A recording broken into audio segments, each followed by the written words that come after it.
Good evening, everyone. Happy Thursday, and welcome to another Achievement Chasers. I believe this is episode 31. So good to be back to talk some more achievements with you, dude. Yeah, same.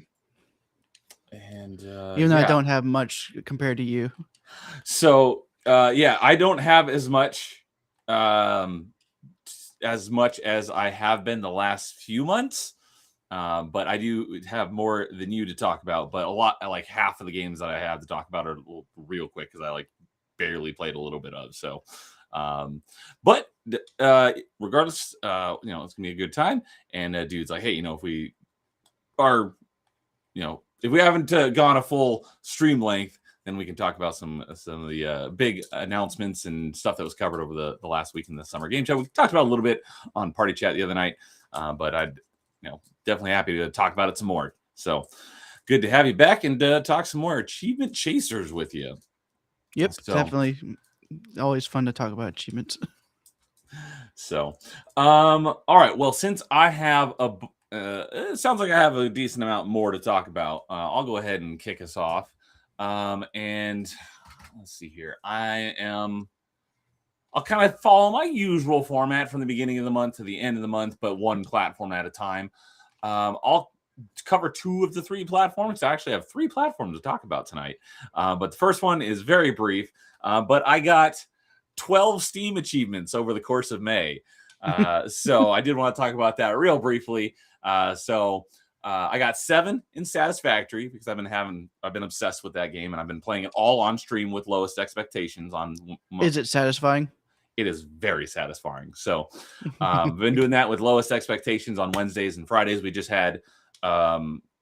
did one yesterday. Unfortunately, we're not going to be able to do one tomorrow because he is out of town and won't be able to do one next week because of me. We're planning on doing one more in June before I am gone for a while on my little summer hiatus on a week from Monday. But I freaking love this game. I mean, I bought it back in early access, played about 75 hours of it. And I loved it. It's just, I've mentioned this on our streams a few times, but I completed phase 3 and started phase 4. And I'm like, phase 4 is going to take longer than phases 1 through 3 combined. So I was like kind of overwhelmed. So I put it on the back burner. And then when it hit 1.0 in September of 24, I think it was, I started a new save and I got to the same point and did the exact same thing. I'm like, all right, phase 4 is going to take way too long.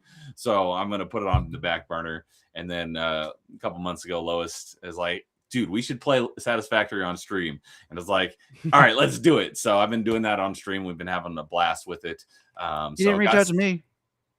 Do you have Satisfactory? You said, dude. Oh, dang it. You caught me again. I was like, I'm not sure. Are you interested in Satisfactory at all? Not really. I haven't watched the gameplay, but I know it's more like one of those more like Age of Empires type games or something like that. Where you're more like, but it's more like a economy builder more than, right? Yeah, it's not an RTS or anything, but it's a very chill game. It's kind of go at your own pace, and it's just building factories and automating and management. So it's a real chill game to play on stream, and it takes a long time, but it's a lot of fun. And we have very different styles because I'm all about function over fashion. So I'm like, all right, I need 300 of this item per minute down this belt, and I need 120 down this belt. And what's the best way to do that? And he's like, I want to make it look nice, and I'll just figure out the rest later. So it's kind of a funny dynamic we got going on. But we're loving usually you that. make it function before you make it look nice. That's what I say. Is like I build it and make it work, and then he'll come and tear it down and redo it, but make it look better. So, but yeah, I got 7 achievements in Satisfactory. I think there were for.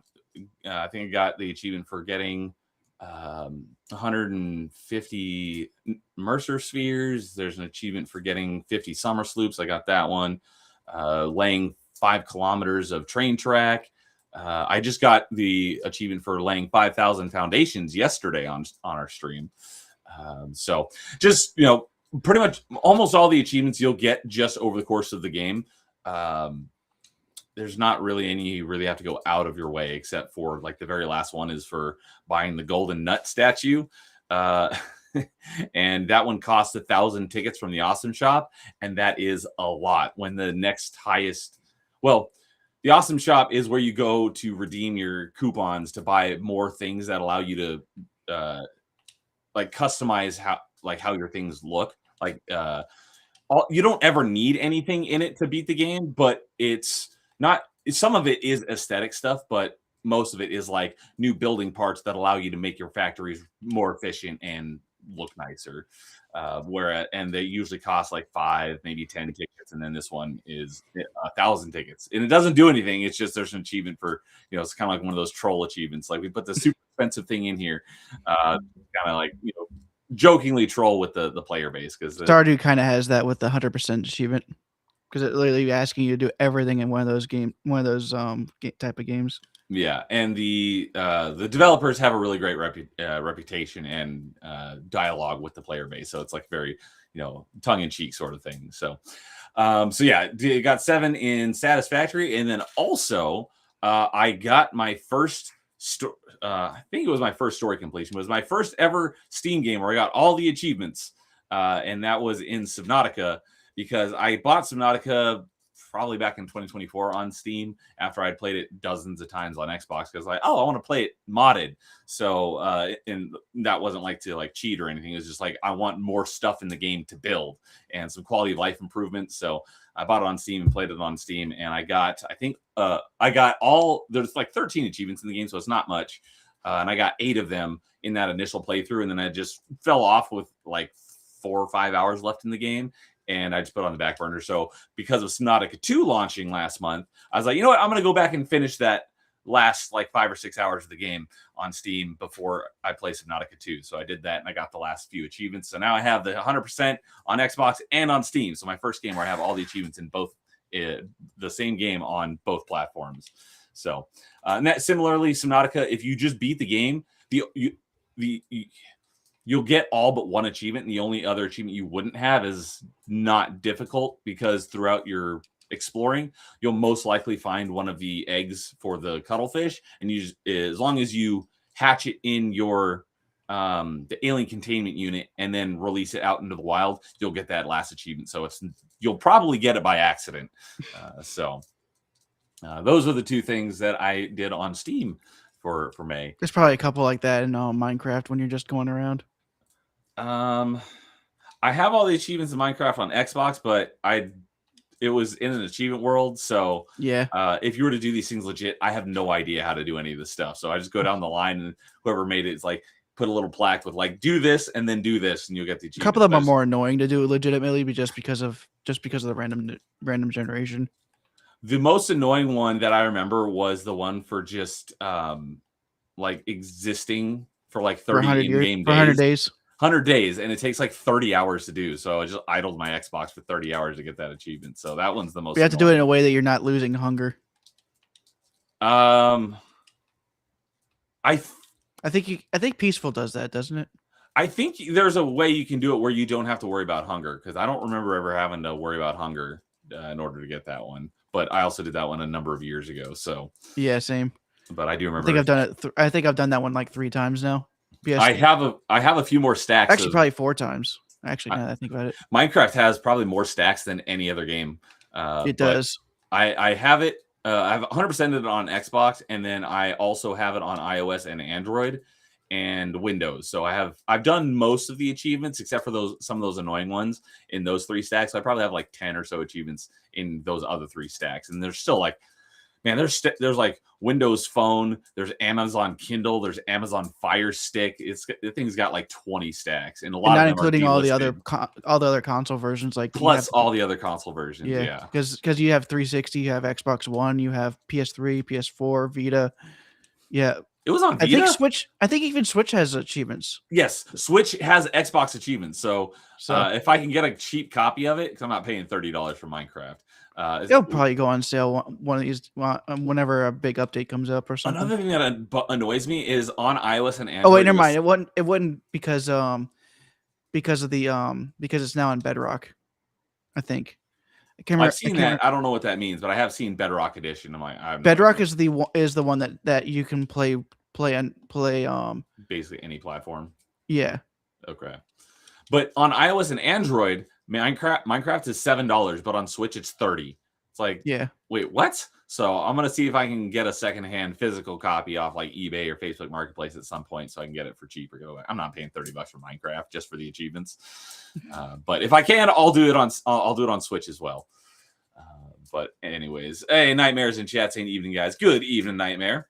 He's always saying evening. He is. So the other stuff that I'll kind of go through here real quick is my retro achievement stuff, because I have a lot more stuff to talk about Xbox. So retro achievements, I got a couple achievements on Donkey Kong Country Returns, but I think I mentioned that on last last Achievement Chasers, and I have not played it since then. So my last achievement on Donkey Kong Country Returns was like May 8th, and I think we did our last Achievement Chasers after that. So I did get some achievements in Donkey Kong Country Returns, but I have not gotten any more achievements since then. However, it is that and another game I'll be talking about here probably at the end when I'm done with talking about all my stuff are at the top of my list, because these games I want to get my plan is to get them done before the end of next week. So and the other one is an Xbox game. I do plan to get all the achievements. That one, Donkey Kong Country Returns, I just want to complete the story and get all of the puzzle pieces and all of the Kong letters in each level, because there's still way more achievements for that one. Yeah, there's all the time trials, pretty much. The time trials, which are a pain, so I'm not going to worry about those for now. But I do want to get all the collectibles. I would have probably done those on the original console if it wasn't for the freaking motion controls. Oh, I'm glad you mentioned that. So that, because this is my first time playing Donkey Kong Country Returns, and that's what I've heard a lot of people say is it sucks because Waggle is mapped to the motion controls. I'm playing it with this controller, and I just mapped it to my trigger, so I don't have to worry about that. And it plays. It's not Waggle mapped to motion controls. It's the roll. The roll is mapped to the Waggle on the Wiimote, which no, that is what I meant. But I just mapped Waggle action to a button, and it plays like every other 2D Donkey Kong, and it's great.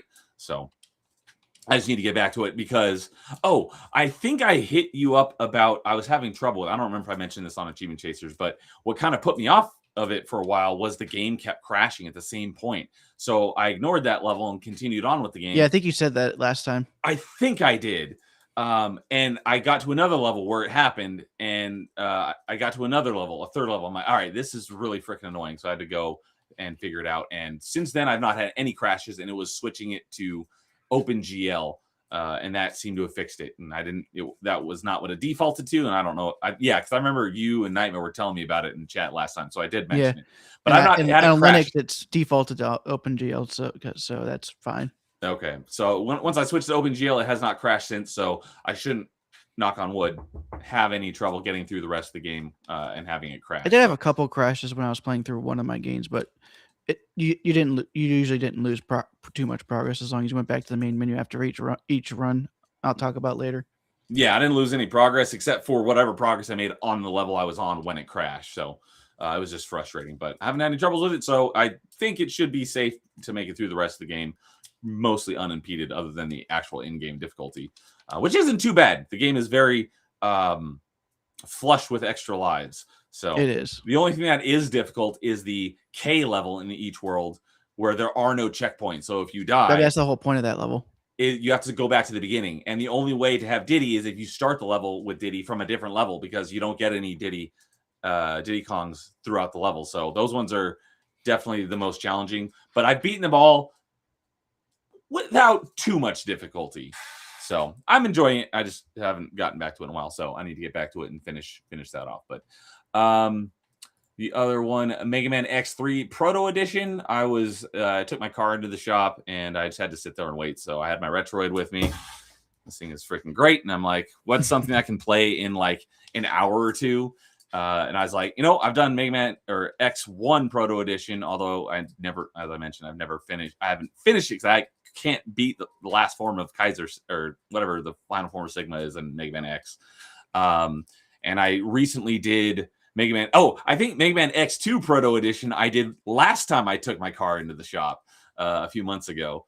And then I beat that one. I did actually beat the final form of Sigma in that one. On Mega Man X3 Proto Edition, the one I just did last month. I did it while I was waiting for my car to get worked on. I got about 95% of the way through the game, and I was going for one of the achievements that I would get if I was playing just the regular version of Mega Man X3. And it's basically the achievement for getting everything in a single playthrough. And I got to the point where I should get the achievement, and I was still missing one on the counter. It was like 18 out of 19. I'm like, what am I missing? And I forgot that when you fight Vile, in order for it to progress the counter, when you beat him, you can't use the standard X Buster. You have to beat him with one or two of the special weapons. And if you don't get the final hit with a special weapon, he retreats instead of blowing up. And if he retreats at the end of the game, you don't get the item you need to get that 19 out of 19 and get the achievement. Oof. So I was like, God dang it. So I had to go play. I had to start over and do another playthrough. I mean, I played Mega Man X3, more times than basically all the other Mega Man games put together. So it's not really that big of a deal. I just haven't gone back and done that. But I got, there are 34 achievements. I have 12 of them. And there's probably like 3 or 4 that I would have gotten if I had beaten the game with that. But like a lot of the other Mega Man games, there's an achievement for beating each of the bosses. Fortunately, this one is just beating the boss without taking damage, not taking, whereas a lot of the other ones have beat each boss without taking damage, only using the X Buster. And I like it when those are separate achievements. Beat the boss with just the X Buster and beat him without taking damage, because the ones where you have to beat him without taking damage with the X Buster are way more difficult. So fortunately, this one doesn't have that. So I do plan to get all those achievements, which I was going to do during the boss rush at the end of the game, but I didn't get to that point because I should have had that other achievement that I was just talking about, and I didn't. I'm like, oh, well, I'll just start over and get all those ones on my next playthrough. So once I get through that game again, this is a ROM hack. I forgot to mention that, but I will probably have about 22 of the 34 achievements, most likely. Then there's some other miscellaneous ones for reach the boss door in this level in under 35 seconds and defeats, let's see here, finish the boss rush in less than 6 minutes. I'm going to try for some of those achievements. I just don't know if I'm going to put too much effort into them. So, yeah, it's a ROM hack. Not as many people put as much effort into the ROM hacks. Yeah. But I don't foresee me having trouble beating it at the end like I did with the Mega Man X1 Proto Edition, because this one doesn't seem as harsh as X1 with the increased damage, because that's the only difference between X1's Proto Edition and the regular game is you take way more damage than you would in the base game when you're playing as Mega Man. In X2, that didn't seem to be the case. In X3, it does seem like you take more damage than you did in X2, but not as much as you did in the X1 Proto Edition. So I think I should be able to beat the final Kaiser Sigma, because Kaiser Sigma is the Sigma at the end of X3. I think I should be able to beat it and get the story completion in that one, which most likely I'll probably get when I leave on my trip when I'm gone for a few weeks when I'm out of the country. So another one I will talk about briefly is I did it on stream for my Retro Rewind. I did GoldenEye, and I basically wrapped up. I did 95% of GoldenEye on stream and in April. And then the last part that I did was my last one for GoldenEye was a split stream at the beginning of May, where I finished up GoldenEye, and then the second half or third, I don't remember what the proportion was, but I started playing Perfect Dark on that same stream. So the last section of GoldenEye was my playthrough of going through each level and beating each level with the enemy rockets cheat on. And that was really freaking entertaining and hilarious. And so I beat it with the exception of one level. There was only one level I did not beat with the enemy rockets cheat. I thought it was going to be like 4 or 5 levels because there's like the level that I was ranting about last time where you have to protect Natalia. And I thought that was going to be impossible. But fortunately, there's actually, I don't know if it's a glitch, if it was intended or whatnot, but on the level you're defending Natalia, the enemies all have their regular guns and not rocket launchers. So it was just like playing the level regularly. And there was yeah, it was weird. Every once in a while, guys would come out with regular guns instead of rocket launchers. And I don't know. I still don't exactly know why. But that was a lot of fun. The only level I did not do with the enemy rockets cheat on was the frigate level, and that's mainly because you only start that level with 20 bullets in your regular gun. And then after that, you basically have to use rocket launchers. And there's like 5 or 6 hostages in that level you have to save. And from the time you open the door to the time you have to kill them before they kill the hostage is like 3 seconds. And if the only thing you have is a rocket launcher, good luck. I don't think it's physically possible to beat that level without with the enemy rockets cheat on. I would love to see some. I'm sure I could probably look up a playthrough of someone doing it on stream, but is that part of the main set or is it part of a subset? It's part of the main set, but I'm sure there are people who have that achievement. I don't know how, but that is you could probably.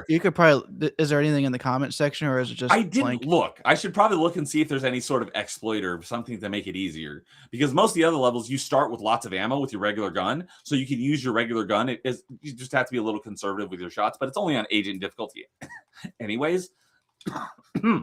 So as long as you're conservative with your ammo, most levels are not that difficult with the enemy rockets cheat on.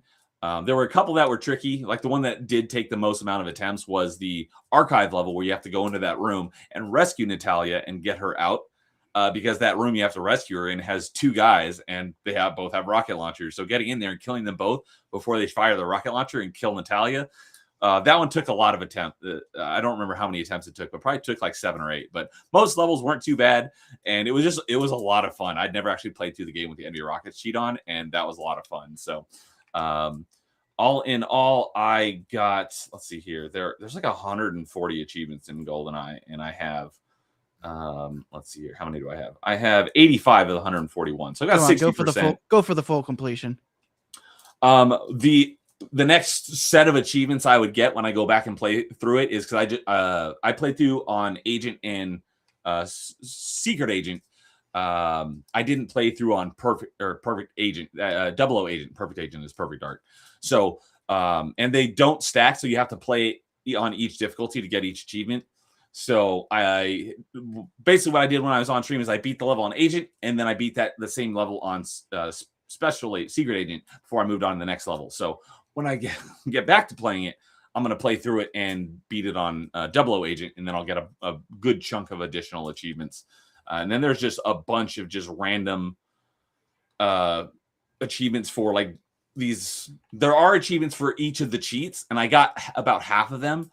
So a lot of those are really difficult. But there are other just random achievements that whoever, I think it was something Strong Hammer, I think is the person who worked on it with, I think Tele and then Strong Hammer worked on the achievement set together, and they both did the Perfect Dark achievement set as well. But there's a bunch of various achievements they just threw in like random parameters on each level, like beat this level on this difficulty without reloading your gun or something like that. So there's a bunch of those that I tried for a few of them, and I'm just like, I'll worry about this at a later time. So I don't. Whenever you know the levels better, those are easier. Yeah, definitely. I don't suspect that I'll ever get the 100%, but I do plan to go back and get a good chunk of additional achievements. So, but yeah. The last one I have to talk about retro achievements, I'm going to be going into depth about, so I'll go ahead and kick it over to you. Gotcha. Let's see now. I guess I can talk about the one I spent the most time on, and it is because it has 375 achievements. All right. It is Super Smash Bros. Brawl. You burned through this. I beat it, beat the story before you did, but then you burned through it. And I haven't played it since April, so I've not made any progress on it. But there are 375 achievements, and you knocked them all out, which is very impressive. It took me about 200 hours, though. I was just going to say, if I remember correctly, seeing your timer count, it was like 190 hours or something. Yeah. Which makes sense. It's a lot to 100% that game. But you got to remember, a lot of these achievements, there's 3 sets that are for each character, because you got to go through the classic mode with every character on hard or higher. 191 hours. I nailed it. Yeah. So yeah, you had to go through classic mode with every character on hard or higher, and then you had to go through and do boss battles on hard or higher with every character. and then you had to go through All-Star on it on which Normal. difficulty was it? Normal without continuing with each character. Yeah. So there's about 35 characters per in the game. So that's 105 of the achievements are just for those 3 alone. Melee had the same thing. Yeah. Except it was All-Star, Classic, and Adventure. Yeah. And then but it didn't have as many characters. There's an achievement for each of the levels in Subspace Emissary where you have to play on hard with one character, and you can't die with that as that character when you play through the level. Yeah, when I looked at those achievements, I'm like, that doesn't sound too bad. And then when I actually understood what it was actually saying is basically use this character and beat it without dying on this difficulty, I'm like, I'm gonna do that later. Yeah, definitely do it whenever you get a lot of stickers, so you can give yourself a lot of defensive stickers. You know, did you? Because I didn't even realize. I don't remember if I just forgot or if I ever didn't know this from back in the day. But I didn't know that stickers actually give you buffs. I just thought they were collectibles. So I did not use any stickers throughout the game. I didn't realize that they actually make you stronger. So did you use stickers through Subspace Emissary? I didn't use them until I started doing the hard runs and the intense runs. Okay. Did you? I'm assuming you knew about the stickers though. They give you buffs. Because I didn't either. I forgot or I didn't know that. I always knew. Because I was like, wait, what is this? I can make my character stronger with these stickers. I'm like, that was like, dang. I wish I would have known that sooner.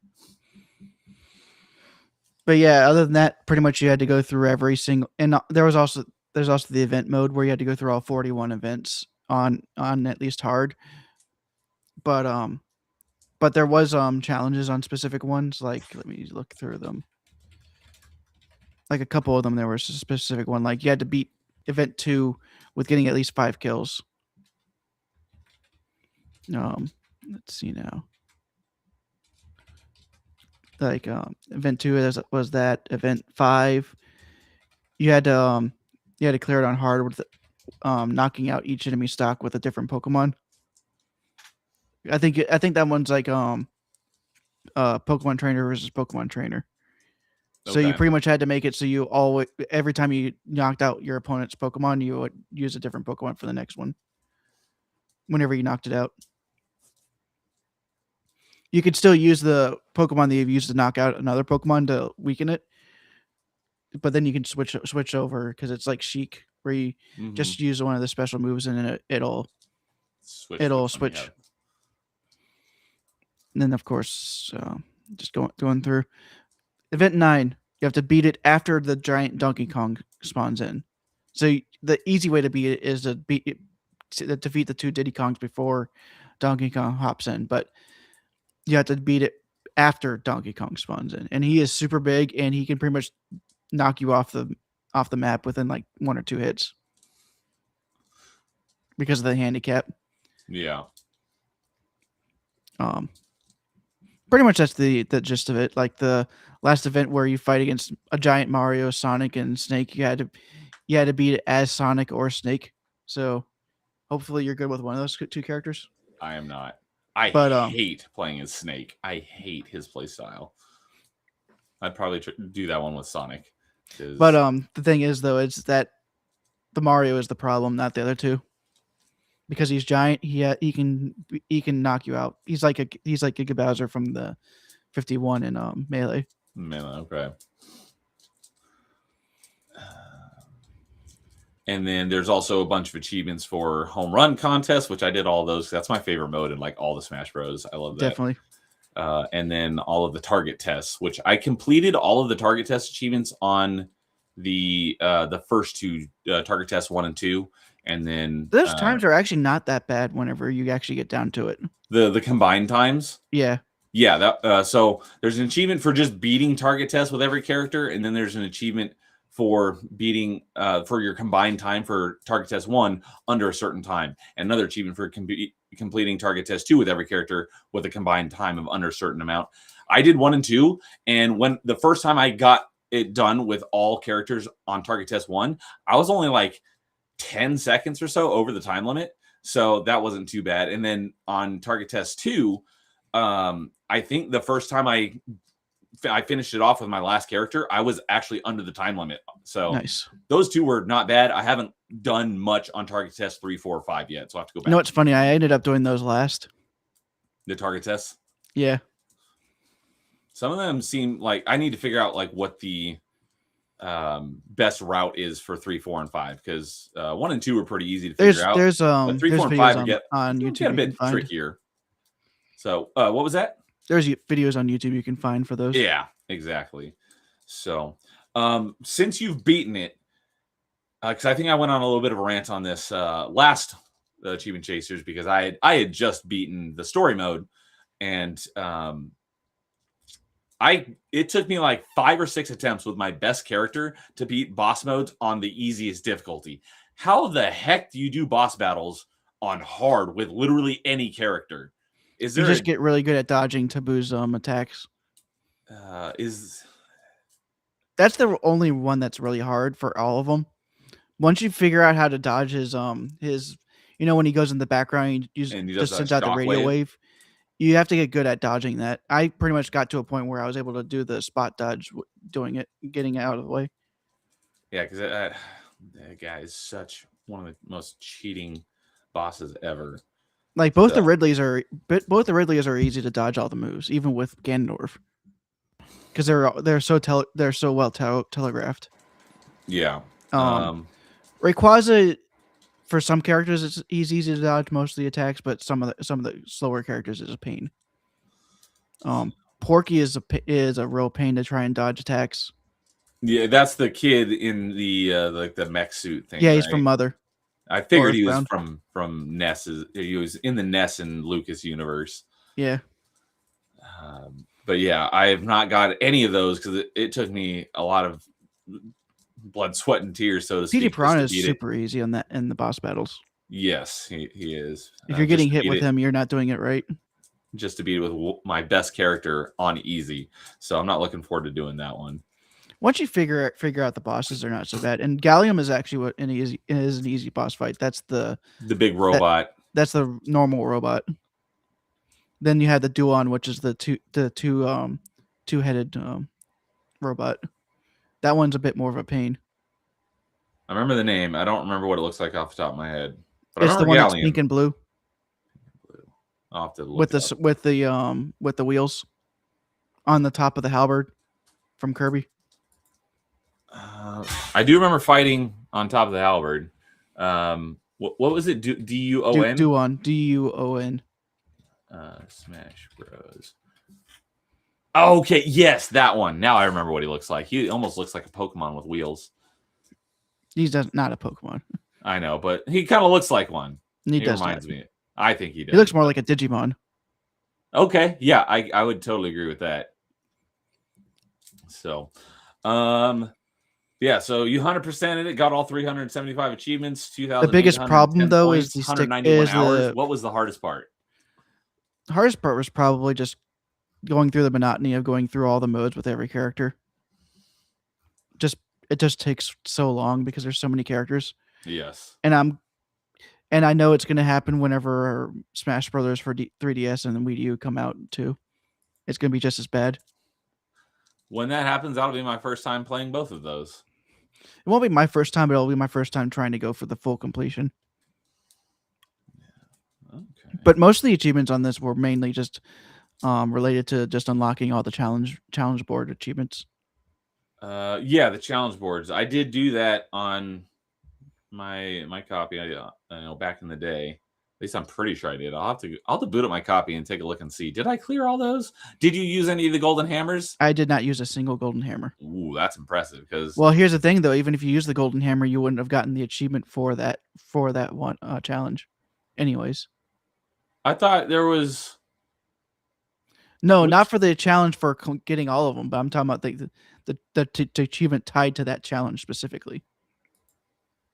Like collecting all 700 stickers. Mm-hmm. If you use the golden hammer on that, I don't think you would get the achievement for getting all 700 stickers. Oh, that voids the ability to get all the stickers?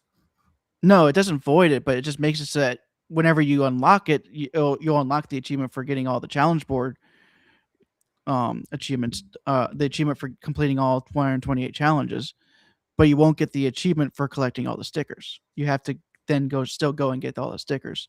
So at that point, what's the point of even using the golden hammer? Okay. And of course, the I'm sticker sure when I grind get was the worst part of the entire experience. Okay, that Because was one thing. I'm glad you brought that up because I wanted to ask you about that because the stickers are completely RNG, right? Yes, and there's nothing besides the 5 that are from the challenge board. They are all equally obtainable once you've once you've gotten the Sonic and Snake unlocked. Yeah, because just because you have it doesn't mean you can't get it again. So Yep. you can get the same one 100 times before you get the one that you're missing. Yes. So the one thing that I saw people saying talking about was the sticker factory. Do you know what that is? Pretty much, you make a custom stage, and then it's a stage where you use conveyor belts to push sandbags to you, and you just constantly hit the sandbags over and over again to have stickers pop out of them. Okay. Did you do that? Yes, and I did it for like a week. Was that the last achievement? Yes. Okay. Luckily, I was watching one of Nightmare's favorite series while I was doing it. I was watching Batman the Animated Series. Nice. Okay, I was gonna. My guess was gonna be SpongeBob. Nah, it's Batman. It's hard to find SpongeBob physically. Yeah, complete all 120. Oh, collect all 700 stickers was your third to last, which I think when you got that one, it automatically unlocked the all 128 challenges achievement. It pretty much unlocked all 3 at the same time. And then that also automatically unlocked the collect all 544 trophies. Is that right? So that one thing got you those last 3 achievements you needed. Yep. Okay. So I'm assuming there's no point in really doing the sticker factory method until you've done everything else in the game. Pretty much once you've done everything else, yeah. Otherwise, you're just kind of wasting your time, essentially. Yeah. Okay.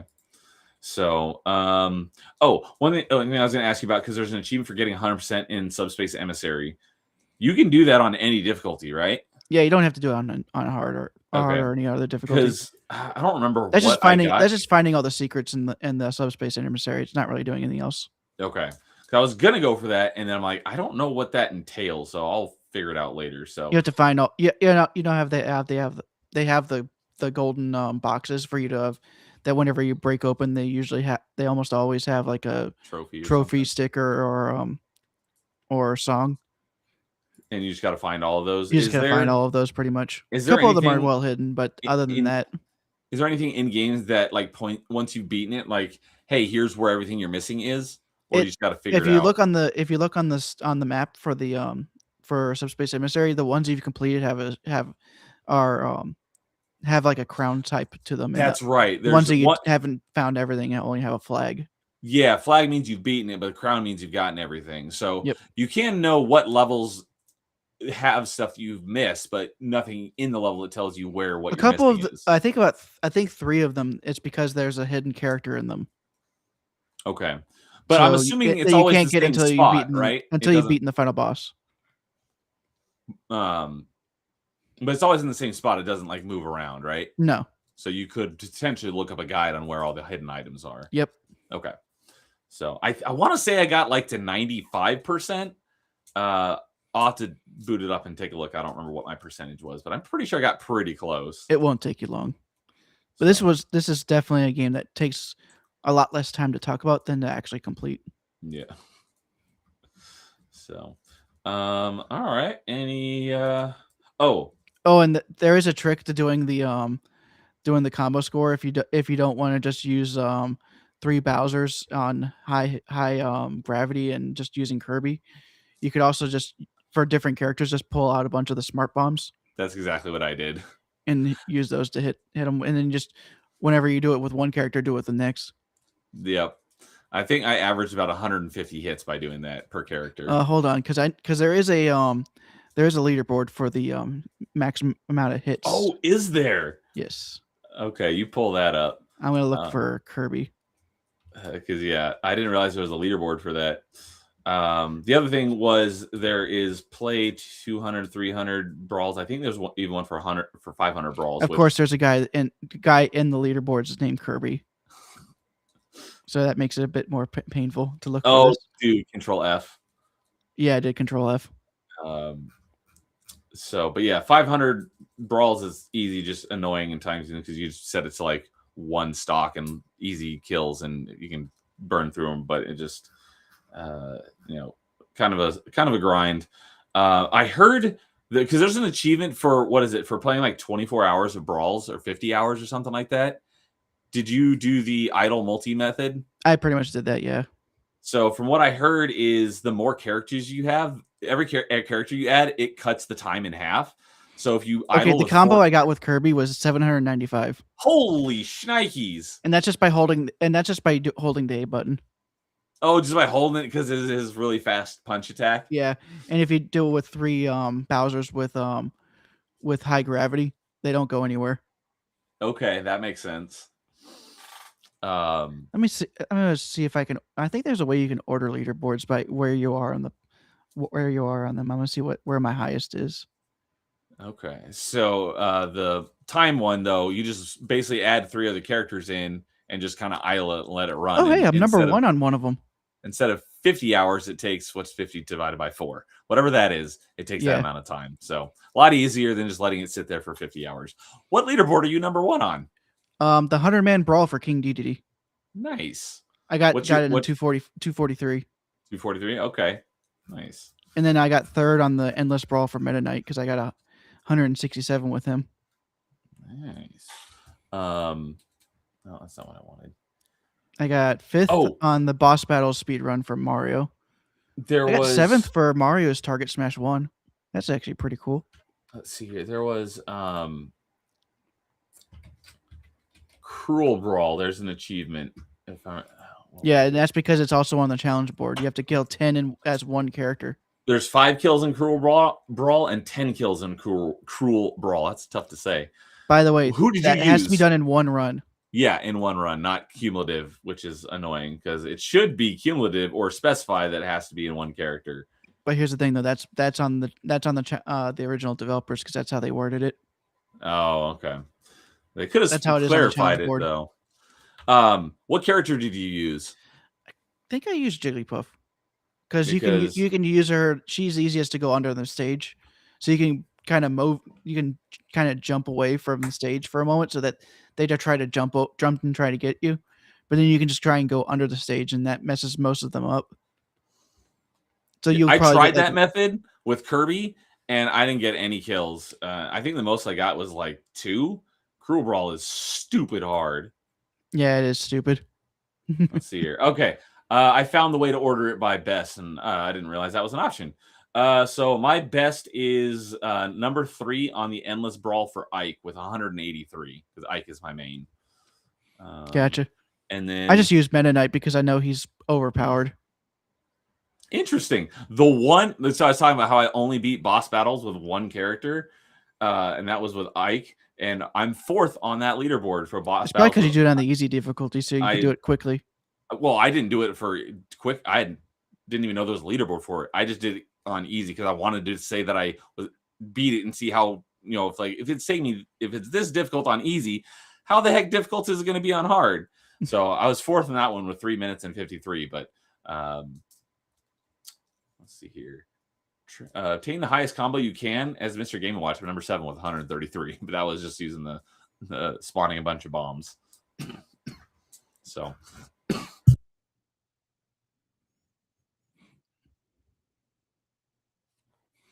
I'm trying to think if there's anything else to talk about this, but it's pretty much just Brawl definitely does have one of the best single player content, but it does actually get old very quickly.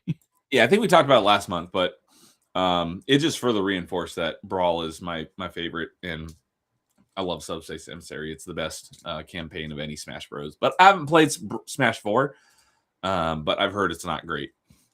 It's not that great, and Ultimate just does it on the PvP player versus player side. Ultimate does everything better than 4 does in every way. Okay. Yeah, 4 was it World of Light is the campaign mode? No, something like that. There is no event. I don't think there was an adventure. Ultimate. I meant Ultimate was a World of Light. World of Light. Yeah, I was not a fan of that. So it's kind of boring too. I never beat it. I probably won't beat it until it has retro achievements. So, all right. Yeah, I'd probably be doing the same thing with Smash 3DS and Wii U. At least 3DS and the Wii U still have trophies, though. Like Ultimate does not have trophies. Oh yeah, the in-game trophies. Yeah. I was kind of disappointed that there was, you know, less stuff to collect in Ultimate. So, let's see here. I still love one of the achievements in the game though. Whenever you trip for the first time. That was my first achievement. It was not my first achievement. I literally booted up a match and I tripped the second the match started and I got the achievement. I'm like, oh, well, that was easy. It's a 0-point achievement though. Or not even a 0 point. It just doesn't have a It's value. my 4th achievement. So I was gonna go and look and see which I didn't trip until like around the Ruined Zoo era of the Subspace Emissary. Oh, that's right. You just beeline it straight through Subspace Emissary. I did a little bit of Subspace Emissary, and then I did other stuff. And then I did a little Subspace Emissary, and then I did other stuff. So I was jumping back and forth between different game modes. So it took me a lot longer to beat Subspace Emissary because I wasn't focusing on it. But I was going to go and look in which number, because there's already 141 people who have completed it, and I was going to see what number you are. But as soon as you go to see more, everyone who's completed is listed as number 1. I freaking hate that. I wish they would change that. It annoys the crap out of me. So I'm not going to go figure out what number you are, but well, I know the first page is 50. 50 per page. Yeah. Okay. I'm not in the top 100. Okay. So you're somewhere between 100 and 141. Hold on. Oh, you going to figure it out now? Yeah. I'm setting out 1, 2, 11 people have mastered it after me, so that's 141. So I was like the 130th. Okay. Nice. Yeah, I don't expect I'll ever master this one. But as I mentioned last month, I booted up Melee to go and check some stuff, and then I realized that when I reinstalled Windows earlier this year, I didn't back up my retro achievement data, so I had no save data. So when I get back to Melee, I have to start over from scratch, which I was not happy about. I was like, how far were you on that? Let's see here. I had on Melee, I have that's the total amount of achievements. There are 338 achievements, and I have 74 of them. So it weren't that far. No, it's not that bad. It's I think I did Classic and Adventure with a bunch of the characters. I didn't even have All-Star mode unlocked, so I didn't even have all the characters yet. So it's not that bad, but I was just like, God dang it, I got to start over from scratch. Did you reset the entire achievement list? I have not yet. I'm debating. I might do that. I'm looking for it on. Oh, wait, there's 70. Oh, yeah, that's right, because it's percentage based. So I might do that when I get around to playing it again and start the achievement list over. We'll see. So, all right. Any last things you want to mention about Brawl?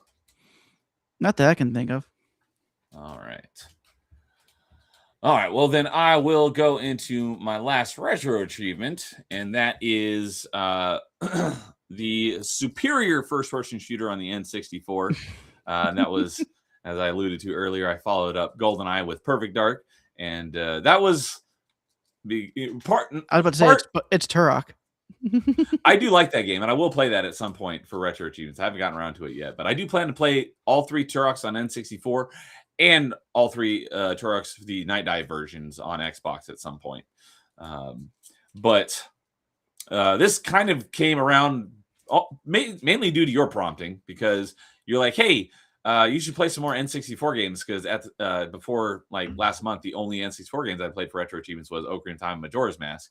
And I was like, yeah, you know what? You're right. So when I finished my previous Retro Rewind game, I put a poll in my Discord, and they were all N64 games that I wanted to play again. And I left it up to the poll to decide what game I played. And of course, GoldenEye won. So that's why I played GoldenEye. And then, of course, I obviously had to follow that up immediately with Perfect Dark.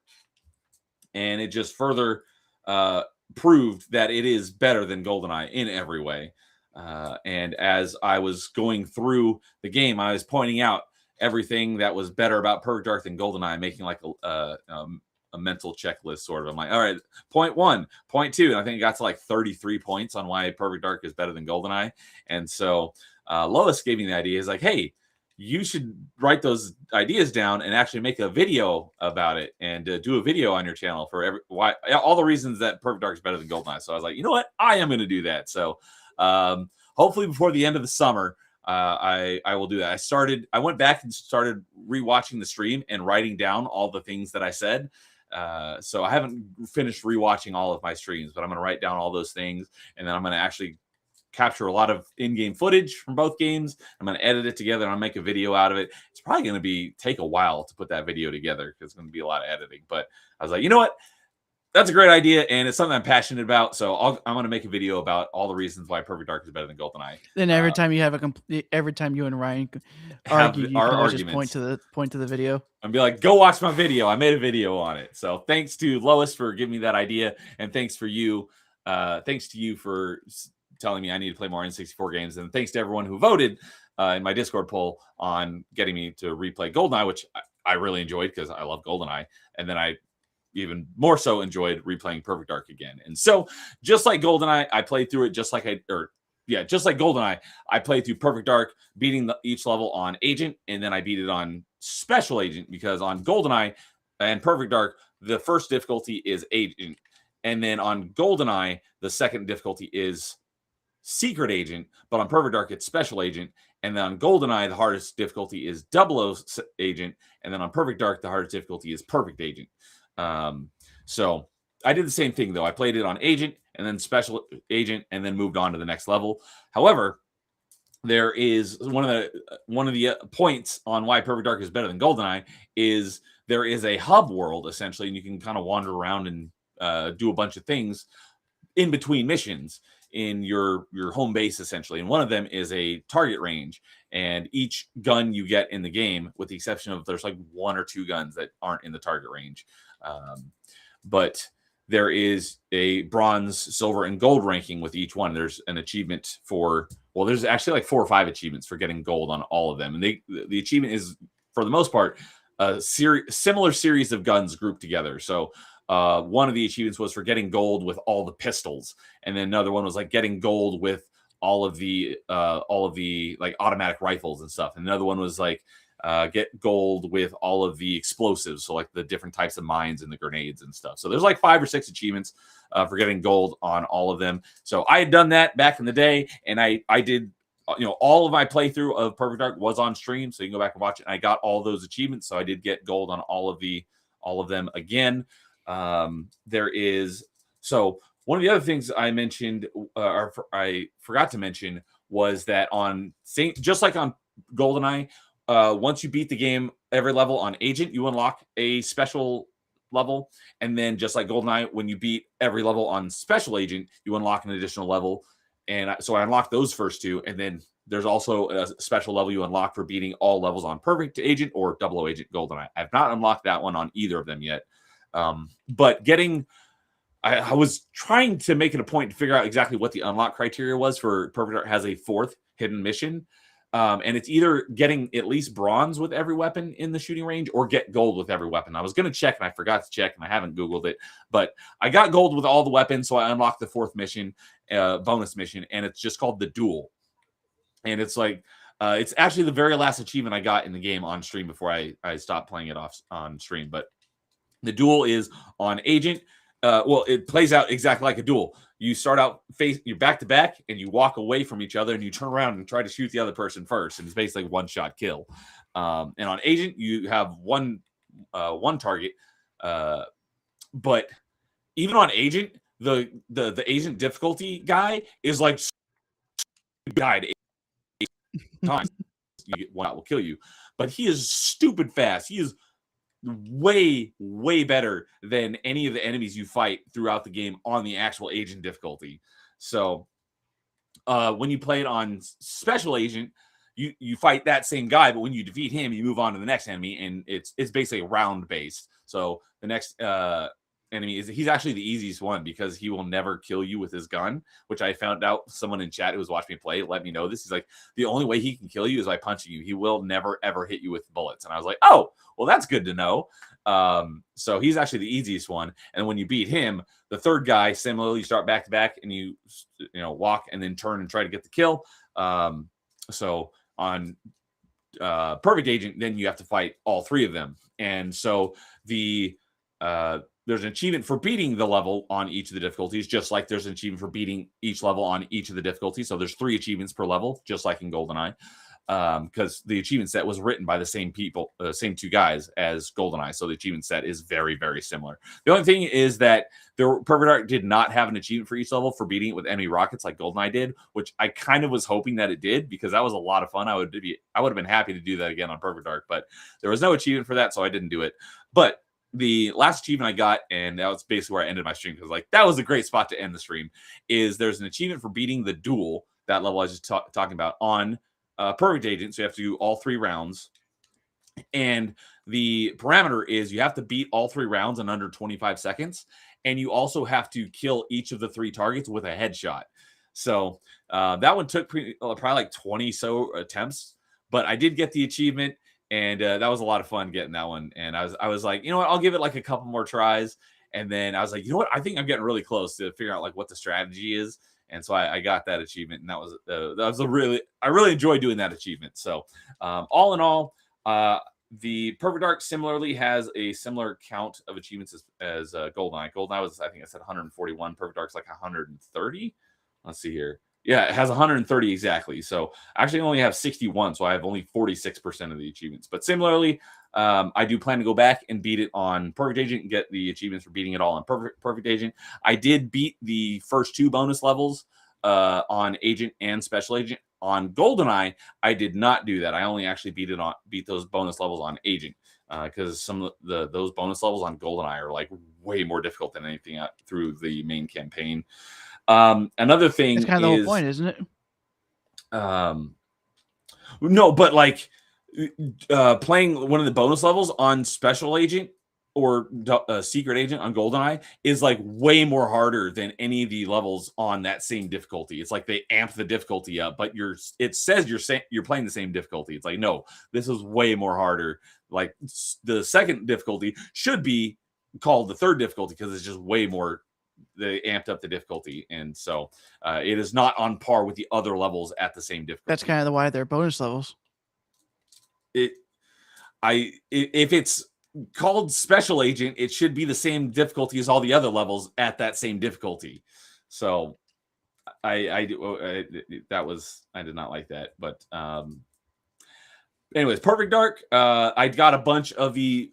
Just like GoldenEye each level has a bunch of various achievements with these special parameters, like beat this level on this difficulty with this without firing this specific gun or only using this certain gun, stuff like that. So I got a number of those, but just like GoldenEye, where each level has a cheat that you can unlock for beating that level on a certain difficulty under a certain time limit. Perfect Darks are way harder than GoldenEye. So I didn't unlock any of those. Whereas GoldenEye, I got half of them. Perfect Dark, I didn't get any of them. Because even the ones on Agent are like beat the level on Agent in under like, like I think the shortest one is like beat the level on Agent in like 65 seconds or something. It's like, that is really freaking difficult. So I didn't get any of those. Good. Yeah, I do. So I didn't get any of those cheat achievements like I did. I'm pretty sure looking at some speed runs will help you out with those. Yeah, there's plenty of those. And then there are a lot of those like random parameter achievements are more difficult than they were in GoldenEye. So that's why I have a significantly lower completion percentage in Perfect Dark than in GoldenEye, despite doing basically the same thing. Also, GoldenEye having the achievements with the enemy rockets gave me a decent boost to my completion percentage, and Perfect Dark didn't have that. So I still have a lot to go back and do, but I freaking love this game, and it is far superior to GoldenEye, and playing through it again just solidified that. So how can it be your favorite game if you don't master it? You don't have to master a game for it to be your favorite game. Yes, it does. I disagree.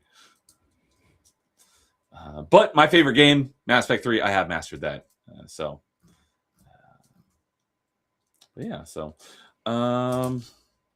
Yeah, most of these, I know. Oh, the one other achievement on here that's not for beating a certain level with these certain parameters is the one for, it has a,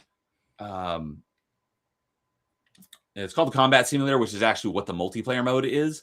And it's basically like the event matches in Smash Brothers, where there's these preset parameters where it's like you're fighting, this type of sim with, and you have a certain amount of time to do it or whatnot. And there's 30 challenges, and there's only one achievement for that, and it's for completing all of 30 combat challenges. So it would have been nice if there was an achievement for like beating each combat challenge, and if there was, I would have done that on stream. But since there's just one achievement for beating all 30 of them, I'm not worrying about that right now. So I'll go back and do that one later. I did do that back on my N64 version, so I do have all the stars for all the Combat Simulator challenges. I just haven't done it on retro achievements, but I will.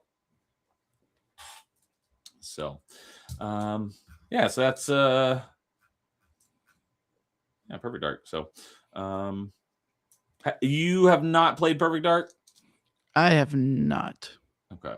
Did you ever play GoldenEye back in Just the day? a little bit, but I never really had it as whenever I was playing N64 games. So I really only played it on emulator for the longest time. Okay. All right.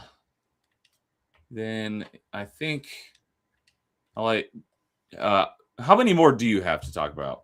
Really just two, and one of them is take me 5 seconds to talk about. Okay. Because this stream has already been longer than the time I spent on that game. All right. How about you go ahead and tell us about this short one, and then I'll do my next half of games, and then you talk about the other one you have to talk about more in depth, and I'll do my last half of games. Gotcha. The other game the game I played in less than 30 minutes was another kids game, and it was the same. It's a follow-up to one you talked about last month, huh? Yeah. It didn't have achievements yet when we talked about it last, I don't think. Yeah, I don't think it did yet, but now it does. And actually, what's funny is that this is the one that actually got me to enough points for Grandmaster. Oh, so you did hit Grandmaster. Very nice. Yes. I do love that they added where you can now see when the achievements were published on an achievement set. That they didn't have that before the revamp that they did a few months ago. Yeah. I really like that you can go and see. You can thank Wes. Wes? Yes. I don't know who that is, but thank you, Wes. I love that. By the way, Wes is actually in the whatchamacallit, the King of Kong documentary. Really? He's actually Wes Copeland. Oh, okay. I still don't know who that is. I know Billy Mitchell. Yeah, he was the foil to Billy Mitchell. Okay, and it's funny because I was just looking through a list of movies earlier today, and I saw King of Kong. I'm like, I should rewatch it because I watched it, but I don't remember anything about it. I don't think I've ever watched it myself, but I know about it enough. So, all right. So, what is the game that you are referring to? It is Learning with the PooYoos 3. Did you? Because last time on our last Achievement Chasers, you talked about the first one. So, did you do 2 or did you skip 2? 2 doesn't have achievement set yet. Really? Okay. Yep. So, and if you actually look at the achievements, if you look at the comments for the game, you actually see that people are like, I can't wait to see what's in 2, see what I missed. It's like they're acting like this is like some amazing trilogy. Okay, it is being developed by a different person. So, but the reason why the person who did the first one didn't do the second or third games because they didn't want to make too many free points for the event, but then someone else already took 3. So, yeah, so the episode 3 set was published on May 15th, and let's see here. When did we do our Achievement Chasers? We did Achievement Chasers on, am I looking at the right month? May. Where is it? Oh, that's right. We did it on a Wednesday last month. Oh, yeah, that's right. Where is it? Did we do it on Tuesday? We did. We bumped it to Tuesday. Okay. Oh, that's right. The achievements, yeah, we did it on the 12th, and those achievements launched on the 15th. So it did not have achievements last time we. It wouldn't have even been popped up even if we did it on the day we normally would have either. Yeah, it would have been the day after that. It would have been Friday. Yeah. So, all right, well, go ahead and tell us about Learning with the PooYoos episode 3 and how amazing this 6 achievement 10-point game was.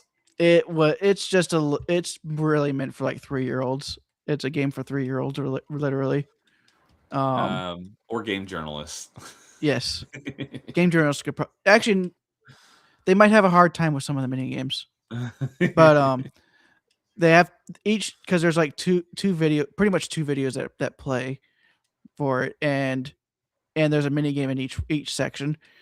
The first one, I'm trying to remember which one, what mini game that one have. I know the second one had one of those games where it's like one of those memory games where you see 3 different animals go into a you can see 4 animals go into a hole each, and then it tells you which one, where was this color animal go into.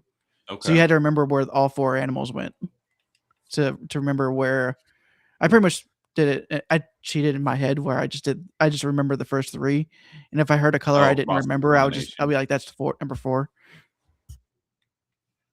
Trying to remember what the first is that one the was. score 15 points in hide and seek? Pretty much, yeah. Or is that the color game? That was the color game. Okay. Oh, the hide and seek one, you actually had to use the pointer and find a panda and all the and all the scenery. So that when one you said panda, that reminded me of Tropic Thunder. It's like, I killed a panda. What? You killed a panda? Oh no, I'll figure it out, man. But it pretty much darkens the screen, and your pointer is pretty much the flashlight. So you have to use the flashlight to eventually find the panda. Yeah. Okay. So this looks like a tough set of 6 achievements. Definitely, it was super tough. Can't wait to see what I missed in part 2. The game time is a whole 16 minutes, and the master of the game time is a whole average of 18 minutes. That's quite the commitment. So let's see here. How many people? Oh, you're not the only one on my friends list who's completed this. That's hilarious. Who else completed on your friends list? Neo Dragon. I think I just friended him because it had Neo in his name. Gotcha. Actually, you know what's crazy? A big name YouTuber actually has more points than you do. Really? And I friended him. Ant Dude. He actually does a bunch of Kirby videos, and he's kind of on his second channel. He's been going through all the Kirby sets. Nice. Let's see here. No, I'm trying to remember because I don't think I friended him just because he had Neo in his name. I think there was actually a reason why. Did I message him about anything? Let's see here. Where are my messages? I feel like I messaged him with something. Nope, no message history with him. Maybe we were just playing something similar, and I saw him show up because we were playing something at the same time. I think I saw his name. And both have Neo in your name. Yeah, I think so. So, yeah, he's completed this PooYoos episode 3. He must be going for the event too. Oh, he's in the top 0.64%. He has 67,000 points on the site. So he's got a lot more than me. He's an event manager though, so he seems pretty involved. I have more points than he. I have more retro points than he does. I have like 80K. Yeah. So, you know what I wanted to look at is how long has he been on the site? He has been on since September of 24. So actually, I've been on longer, but he's got way more than me. But he's probably focuses more on it than I do. Yeah, definitely. Because I jump around a lot. So, all right. So the PooYoos. Not much to talk about with that one. Yeah. Like I said, I kind of just wanted to do that because I was like at 48 points, and I was like, this will give me 2 points really quick. I'll get you to that threshold. It allowed me to choose games a bit more on what you're playing next. Give you a little more freedom. I don't have to worry about how long it takes me to get there. Yeah, so I decided that I will be fine if I just end up with bronze for the event But the fact I'm already grandmaster and they're still over a month. Yeah, it's like if I get bronze, I'll be happy, and I will do that for sure, guaranteed. It's just Yeah, a lot of the games that I did my dive, I'm like, I don't want to play a lot of these games right now, so I actually deleted them off for now, and I'll get back to them at a later date. So, all right. So yeah, learning with the PooYoos 3. Not much to talk about. That's actually an excellent segue to what I have to talk about. So, next. Similarly, I did mention this last time, so I'll just briefly touch on it. But while I was doing GoldenEye on stream for the N64 version for Retro Achievements, I was also playing the Xbox version off stream. So I basically have the exact same progress in both. So everything I said about GoldenEye basically applies to the Xbox version as well. So I have to go and beat it on the perfect 00 agent and get a bunch of those the cheats, because the achievement list is very similar. But anyways, the reason why I said that's an excellent segue is because switching over to the Xbox, so everything else I'll talk about will be all Xbox games, was this game was announced as leaving Game Pass. And I often say it's like I'll pretty much play anything on Game Pass if it's under 10 hours. Hey, this game's leaving in a couple weeks. It's 3 to 4 hour completion. I'm like, I'm not going to bother with it. But one of the targets on True Achievements for May was get, I think, I never really pay attention to what the bronze and silver requirement is. I always look for gold, because it's gold or nothing when it comes to the True Achievement target. So one of them was get, I think gold is usually 600 gamer score, but I want to say in this one it was get 1,000 gamer score, but I could be wrong. But it was definitely one of those two. Anyways, it was get 600 or 1,000 gamer score in racing games, and I've got basically all but 1 or 2 achievements in all the racing games that I've played. When the reasons why I haven't gotten those last couple achievements are because they're insanely difficult, or they're like multi-100-hour grind. So there's a reason why I haven't gotten those achievements. So I was like, I'm not going to bother with that target because I don't have the games to do it. But this game that's leaving Game Pass is a racing game, and I was like, fine, I'll go ahead and do it. It's a couple 3-hour completion, and it counts towards the target. And so that is also a children's game, and that was the Paw Patrol Championship arcade kart racing game. I'm pretty sure that one had more substance in the game that I was playing. It definitely did. So I did play the Paw Patrol game, and I don't even remember what the full name of it is, but it was Paw Patrol something championship. Let me see here. It is Rescue Wheels Championship. And it was, if it wasn't the target, then I wouldn't have played it. But since it played in the target, I was like, sure, I'll do it. And it legitimately, no joke, it plays itself. Because it's made for children. You can turn on basically auto drive, and you can let the game play itself, and you'll basically get all of the achievements just hitting A to start each race. And wow. So that's basically what I did. The only thing that actually playing it does is you'll complete it faster, because the last achievement that you'll most likely get. Oh, there are 17 achievements, and they're pretty much all for just beating the campaign of beating all the races. The only ones that aren't is there's some collectible achievements for unlocking all the collectibles, and that is for the way you do that is by collecting the pup treats that are littered around the racetracks, and hitting certain thresholds will unlock the different cosmetic items in game. And so each of the different types of cosmetics has an achievement tied to it for unlocking all of that type of cosmetic. So by actually playing the game, you'll get those pup treats faster than you would by letting the game autoplay, because you can aim for them. So, but if you don't want to, you can just let the game play itself, and you'll get all the achievements. It'll just take a little bit longer. So that's crazy. So, but anyways, I got all the achievements, and on my True Achievement friends list, it shows you, without expanding the leaderboard, it shows you your friends list and how much score everyone has in that one.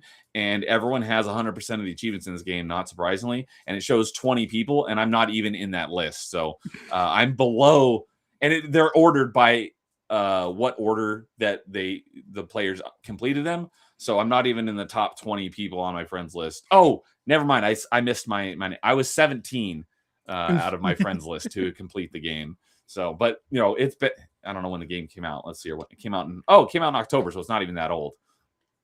But Yeah, so I did the Paw Patrol kart racing game, got all the achievements in a couple hours by basically just hitting A to start each level. There is like a battle mode, kind of like in Mario Kart, and that's actually the best way to get pup treats. So after you beat the campaign, just go to the battle mode, and you can, like I said, you can have the basically the auto drive go for you. But that's where you actually want to play it, because you can get lots of pup treats in each run. You can just set the timer to, I think the maximum timer is like 10 minutes. So after I beat the game, I think I had to do that for maybe like 30 minutes, and I got the rest of the achievements I needed. So that was my my baby game of the month. Well, legitimately baby game. I don't go out of my way to like play baby games all the time, but I only really did it for this event, pretty much. Yeah, same. Like, you did it for the event, and I did it because it went to the True Achievement target. And if it wasn't for the monthly target, I wouldn't have done it. But so I do have a couple other quote unquote baby games to talk about. Go ahead and talk about all of them. And yes, and because the rest of the games that I have to talk about after these ones are like actual games, I'll go ahead and talk about these two. They are baby games in that they are very easy to complete, but they're basically like they're the Life is Strange games. So, it's kind of like a choose your own adventure sort of thing. So they're just like the Telltale games. Like the Telltale games, just playing through the story, you'll basically get all the achievements. I don't think there are any missables. So I had played the Life is Strange games I played the first one, and then Before the Storm, which is actually a prequel that came out after the original one came out. But I played it in chronological order. So I played Before the Storm, and then I played the first Life is Strange. And I actually played them back a long time ago when they were on Game Pass.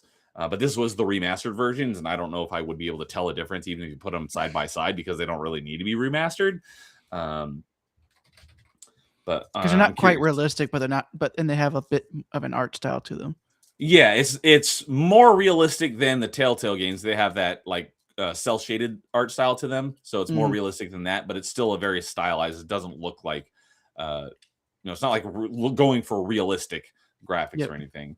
But the original Life is Strange and Before the Storm I played back in 2019 when those were on Game Pass, and then I picked up the remastered collection, or it was those two games, the remastered bundle, when they were on sale for, I don't know, like $5 or $10, because a lot of people hate on Life is Strange games, but I actually enjoy them. So I had no problem playing through them again, and I was looking forward to a lot of stuff I had forgotten too. So Before the Storm has 34 achievements, both the remaster and the original. The achievement set is exactly the same. And then the Life is Strange and Life is Strange Remastered are also the exact same achievement list with 60 achievements. But they were originally like the episodic, where episode 1 came out with like 12 achievements, and then you have to wait a few months for episode 2 to come out, and it had 12 more achievements. But obviously this is all bundled together in one package. But so it wasn't my first time playing through them, but I hadn't played through them in a while, and I enjoyed playing through them again because they are pretty good story-based games, and they can really hit you in the feels. And I was getting, even though I'd already played it, there were some points where I was getting choked up. I didn't cry or anything, but I was getting choked up. I'm like, man, this is tough. I can't imagine being in this position in real life and having to do some of these things. But you're doing it, with love in your heart, but it's really sad. So someone jokingly, because we were talking about it on Satisfactory with Lois and I, he's also somewhat of a fan of Life is Strange, and he was talking about like it might have been Nightmare. He was like, I'm gonna gift you the Life is Strange games. No, he doesn't like them. He would gift them to you because he thinks it's gonna mess with you. Exactly, and that's what we were saying. Is like, I'm gonna gift them to you as like a joke, kind of like how Nightmare gifts a lot of these garbage games to James. And I was like, joke's on you. I like the Life is Strange games. So, that was what I was going to look at. Are there any missable achievements? There are 0 missable achievements. There are a bunch of collectible. So if you were to just beat the game, you basically only have like 12 achievements, because I think there's an achievement for beating. Not even 12 achievements. I think you get like 5, one for beating each of the chapters. Most of the achievements, at least in the Life is Strange, is for finding all the collectibles, which are you have a Polaroid camera and you have to take pictures, and so you have to find all these spots that give you the prompt to hit whatever button it is to take a picture. And so you have to find all of those. So you just want to make sure you follow a guide so you don't miss any of them. If you do miss any of them, then it does have like a chapter select, so it's easy to go back and get the ones that you missed, but you all start at the beginning of the chapter. So if at the end of the chapter, you have to play through that chapter to get to the point, because it's not like an open world game. But if you're following a guide, that's pointing out where all of them are, it's very easy. They're the Before the Storm is a little bit shorter. The completion time is 6 to 8 hours, and then Life is Strange, the actual, the first game, is 12 to 15 hours. So pretty short, but also could be considered baby games because there's not a whole lot of gameplay to it. It's more of a a narrative game, and it's not bad to play those games every now and then. Yeah, I like the narrative games for the most part. So I played all. The only Life is Strange games I haven't played are the two most recent ones, Double Exposure and Reunion. And I do plan to play them at some point, but those ones have not come to Game Pass. If they do, I'll play them. If not, I will wait for them to go on a steep sale, but I do plan to play them at some point. And I have played a lot of the Telltale games. There's still some that I have not played yet that I want to, but a lot of them have been delisted, so the only way to get them is physically. And so, although I heard some of the ones, basically all the ones that I haven't played, I've heard are some of the lower tier ones. So, but if I can get my hands on them, I'd be happy to play them because, like I said, I like the narrative games. So, Tales from the Borderlands is actually pretty good. So that's what most people say is their favorite Telltale game, and that was actually the very first Telltale game I ever played was Tales from the Borderlands. It was a really good one. I liked it. I just wish that, on I guess the one way I could play it again for achievements, because I played the Xbox One version. It does have a 360 version, but I think it was delisted. There is a 360 cop. There is a 360 disc physical? for it. I was going to say I think it's available physically, but I think it's been delisted. Yeah, it's been delisted, but there is a physical version for it. Okay, if I could get a copy of the 360 version physically, I'd be happy to play it. If I lived closer to you, I'd let you borrow it. Okay. And that way you live across the country. Hey, if you'd be open to it, like sending it to me, and then I'll send it back to you when I'm done. I'd be happy to do that, but that'd be your call. So yeah, I'm just not comfortable sending it across country like that. That's fair. All right, so I'm pretty sure you can find it for like $10 on eBay. I have not looked for it, so now that you mention it, I want to write down a list. You can look it up right now. 360. Yeah, actually, I will. So those are my baby games. The rest of the games I'll talk about more in depth. So I'll go ahead and let you talk about your next one. Oh, I was actually not ready for that because I thought you were going to talk about those ones. I thought you were going to talk about all the baby games all at once. That was all the baby games. Oh, it was? The rest of I got 4 games. Okay, I'll talk about one more that is somewhat of a baby game. And that is actually just completed it last night. I got the last achievement. So I'll talk about it right now rather than talk about it on our next achievement chase, especially since I don't know when we're going to get it to do one in July. If we do even get to do one in July, it's going to be very late in the month. So yeah, because the week after July 4th, I'm not going to be in town. So I'm very busy in July. So I have 1 week, like the third week of July, that I'll actually be available to do my regular streaming. So anyways, that last baby game is a little puzzle game called Flying Soldiers. And I would be surprised if you had heard of it. Nope. So it has a very the tone of it is kind of like a comical World War II tone, kind of like Iron Brigade. If you ever played that, I have not. Or what was?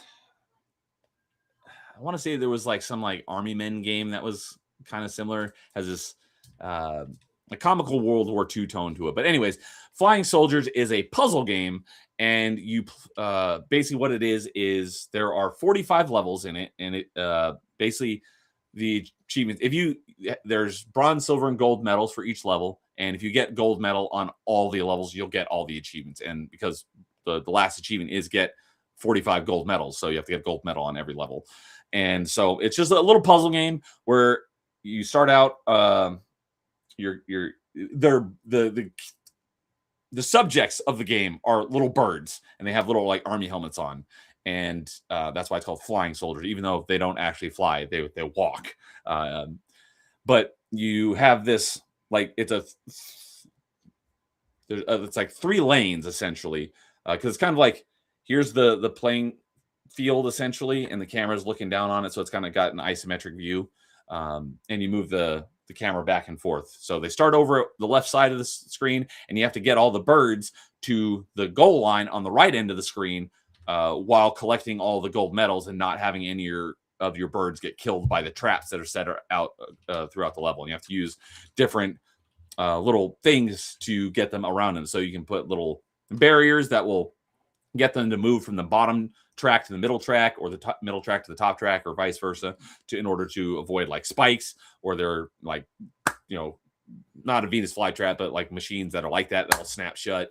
So you have to use like little bouncing things to get them to jump over like fire hazards and stuff. And so you just have to it's a grid based, and so you just have to place the different things that it gives you. So there's like a trampoline, there's a launching board, there's fans, there are like these cushions, so that instead of it'll catch a bird if it's midair and have it fall. So you may have to put that in front of like a spike wall so they don't bounce right into the spikes. There's a speed plate that speeds them up. Sometimes you'll need to put that in front of a bounce plate to have them get across a large gap. So there's a bunch of different things you have to use to get the birds through the hazards. And there's 3 different types of birds, and each one operates differently. So there's the base bird that is very small, so it'll be affected by things like oil. If oil is more than 2 blocks wide, they'll get stuck in it. Or if they get hit by a burst of air, it'll shift them on what layer they're at, either the top, middle, or bottom. The second bird is faster, but is unaffected. I think he was unaffected by wind, but he can't fly as long, so you can't get him over as wide a gaps. You have to use, in order to get that bird across, you'd have to use like one of the tiers that may have like a smaller gap. And then the third bird is this really fat bird, and he is really slow, and he can't jump at all, but he can bust through like weak walls. And so you also have to get the right bird into the right tract essentially, and you have to use the thing, you have to place the things in the level in order to get them into the right tract. And so it's a little puzzle game, and it's a lot of trial and error by let's see if putting the item here is going to work, and you have to watch it play out and see if they make it or see if they die, and then if not, cancel it and replace your items and stuff. So it's a lot of trial and error. So but it was a cute little puzzle game, and I enjoyed it. The reason why I even knew about it is because my Xbox community that I talk about, Achievement Hunting 101, one of the guys on that podcast talked about it a couple years ago. And so I was like, that sounds like I love puzzle games. So I put that on my wish list, and let's see here. I don't know how much I picked it up for, but it's $10 full price, and it has gone on sale for as low as $2. So I'm pretty sure that's when I picked it up, when it was on sale for $2. And it is it says a 1 to 2 hour completion, but that's if you're using a guide to show you how to solve all the puzzles. I did not do that. I figured them all out for myself. Well, almost all of them out for myself. There was 1 or 2 levels at the end of the game. I'm like, I have no idea how I'm supposed to do this. So I had to look up the solution, because I would not have been able to. It's like, I didn't even know you could do that. So I did look up 1 or 2 solutions, but and so it took me about 6 hours to beat it rather than the 1 to 2 hours. That's because I didn't follow a guide, but I enjoyed it. It was a fun little puzzle game, but not a difficult game. But for the most part, even for a puzzle game. So that would also be considered a baby game, or arguably a baby game. So the last 3 I have to talk about, one I'm in the middle of, but the other 2 I have completed, and they are full real games. So I'll go ahead and kick it over to you now, and then I'll finish off with those last 2 real games. Final game I'll talk about is the game I'm still playing on stream, and I'll be continuing tomorrow, and that is Super Mario Galaxy. I was starting to type Sunshine for some reason. You've already done that. Yes, and and as I'm going through this, I'm still enjoying Sunshine more. You like Sunshine more than Galaxy? Is this your first time playing Galaxy? I think this is my first time trying to go through all the way, because I think I got about halfway, and I just I was done. I like the more open. I like the more open-ended worlds that are in like 64 and Sunshine than what Galaxy is doing, and that's more linear.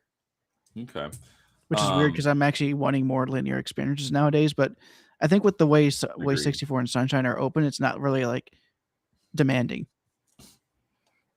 Of the I forgot to say hi. Ariana Floyd showed up in chat saying hello, everyone. Good evening, Ariana. Always good to see you. I hope you're doing well tonight. But yeah, when I get around to doing Mario Galaxy, it'll be my first time playing it. I was planning on doing it for the launch event, but that's not going to happen. So since I'm not in any rush to do it, I am going to do Sunshine first before I do Galaxy, and I'll play them in order. So I don't know when that's going to happen, but since I'm not going to rush through Galaxy before the end of the event, I'm going to continue to do the Mario games in order. It's just the motivation is I really got to finish. I need to go back and finish Mario 3 because I've done I think I've done the first 5 worlds, so I've done most of it. Once I get Super Mario World, I think it's going to pick up from there because I'm really looking forward to playing through Super Mario World again. But yeah, definitely. So, sorry to interject there a little bit. Most of the achievements in this game are pretty straightforward. Like there's at least 2 or 3. There's like 3 or 4 achievements per world. Though some of the ones I've skipped over are because they're the purple comet, and those aren't unlocked until you've beaten Bowser for the final time. There's a lot of padding in this game as I've been going through it, because like there's only 3 in the main galaxies. There's only like 3 stars, and usually 1 secret star and then 1 like special star. Okay. And that special star is just called a comet star, and it's just one of the regular 3 stars with a parameter on it. Like on a star that you would have done a boss battle, the comet star probably is usually going to be a daredevil star, which means you can only get hit once and then you'd have to restart the fight. But under those comet stars, you only have to fight the boss. You don't have to go through the entire level to get to him. Okay. So it's not too complicated, but that's probably the reason why they didn't make too many achievements for beating bosses without getting hit, because it's already built into the game. Gotcha. So real quickly, there are 160 achievements in Super Mario Galaxy. You already have 105, so you're at 65%. So you've made some good progress. Yes, I think I only have one more major one more set of galaxies to go through, because like there's, you know how it is with these games where like each in this game there's groups of galaxies that are in together. In most of the worlds, there's like 2 major galaxies and 2 small galaxies, but when I finished the last stream was it was 3 major galaxies and 1 small galaxy. And usually the small galaxy is like an obstacle course for what, or a very specific thing for 1 star. Okay. Like one of them was like a racetrack where you're on a manta ray, and it's just a figure 8 water in the middle of nowhere. So how many streams do you know have you done so far? I think it was 6. I think tomorrow night's 7. Do you have an idea how many more streams you think it's going to take to finish it off? Well, here's the thing though. Once I'm done with most of these achievements, I still have to go through a game a second time in 100% as Luigi. Oh, so you basically have 100% the game twice? Yes. Oh, that's dumb. For the full achievement set. Well, it's because Luigi actually has different mechanics. Oh, and how he moves, so it makes sense why they would make the achievements. But most of the challenge achievements, you can either do as Mario or Luigi. So I'm just trying to do as many of the challenge achievements this first time around, because some of them are easier as Mario. You said you can do them as Mario or Luigi, right? Yes. Are some of them easier as Mario and some of them easier as Luigi? I think so, but I'm doing them all as Mario pretty much right now. And it's mainly because Luigi has less traction, but he can jump higher. Okay.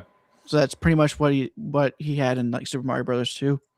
I think this is one of the first times that they actually put in the 3D game. Although was 64 DS out first? Let me check that. I can check on Retro Achievements itself. Oh, the achievement set. I was like, N64 came out way before the DS did. I'm talking about 64 DS. Did that one come out before Galaxy? Oh, Mario 64 3D? Yes. 64 DS. Yeah, because the Mario 64 3D. Yeah, it did. That was 2004. Yeah, now that I'm thinking about it, that actually makes sense because I think it was a DS launch title. okay. And then Galaxy didn't come out until like a year the next year for Wii. Like a year after the Wii came out, right? Yeah. Yeah. That came out. What Wii launched in 2007 or 2006? It came out 2006. Yeah. I think it was 2006. Yeah. It was a year after the 360 launch. That was November of 2005. Gotcha. And I think the Wii and the PS3 launched within like a week of each other. Yeah. What the heck is wrong with eBay? And can't pages. I actually looked up. I looked up on eBay the Tales from the Borderlands. It seems to be around. It seems to be between 20 and $60. A little more than I would. But it seems like the expensive ones are the ones that are like sealed. So no, I don't care about that. So it's probably like $20 to $40.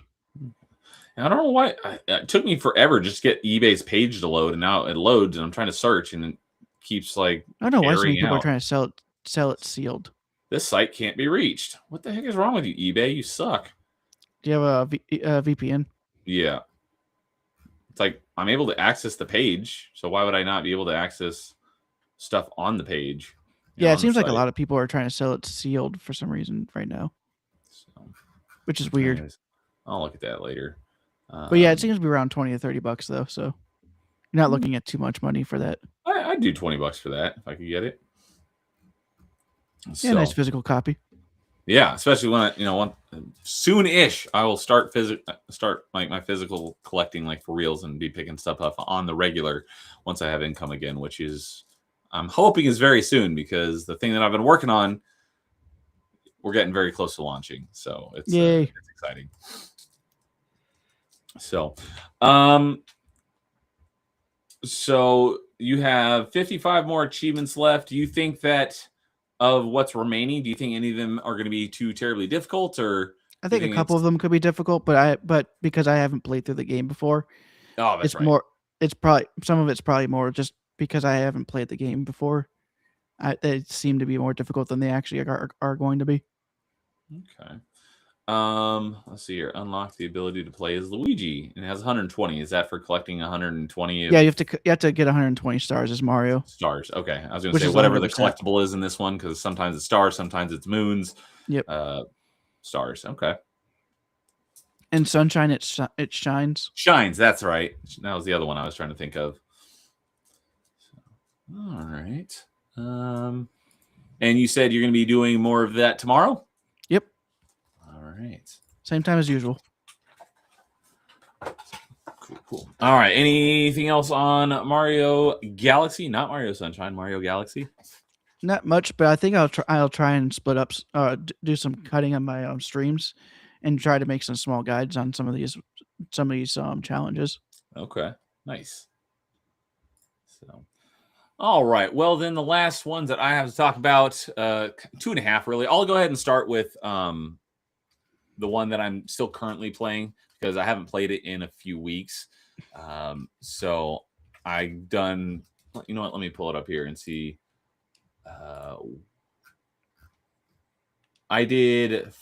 There are 24 achievements, and I did.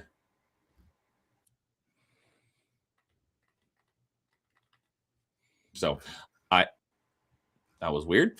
I have not played it yet in June. You heard that too? Yeah, it really quickly dropped me out and then brought me back in. Restream being weird. I heard something. The little, it was just a bloop.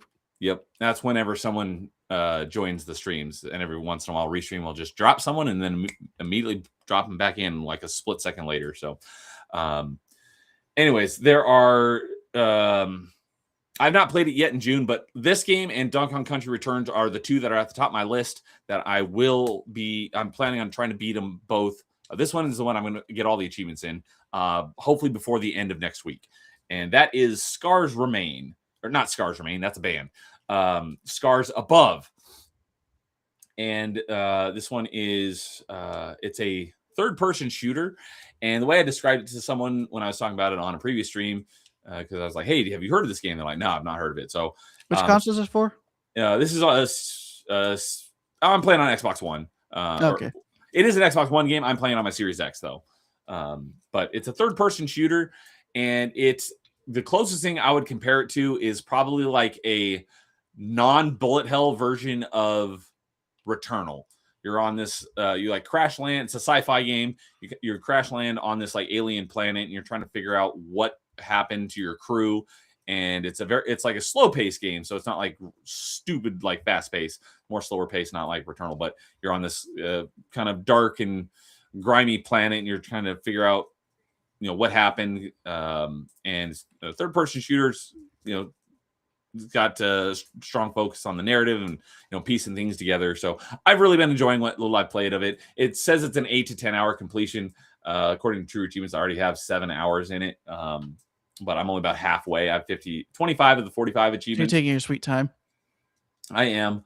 I think the reason why I have so many hours because I think I paused it and I passed out on my couch, and so it kept the time running when I wasn't actually playing it. So I think that's why I have more hours than I think I should.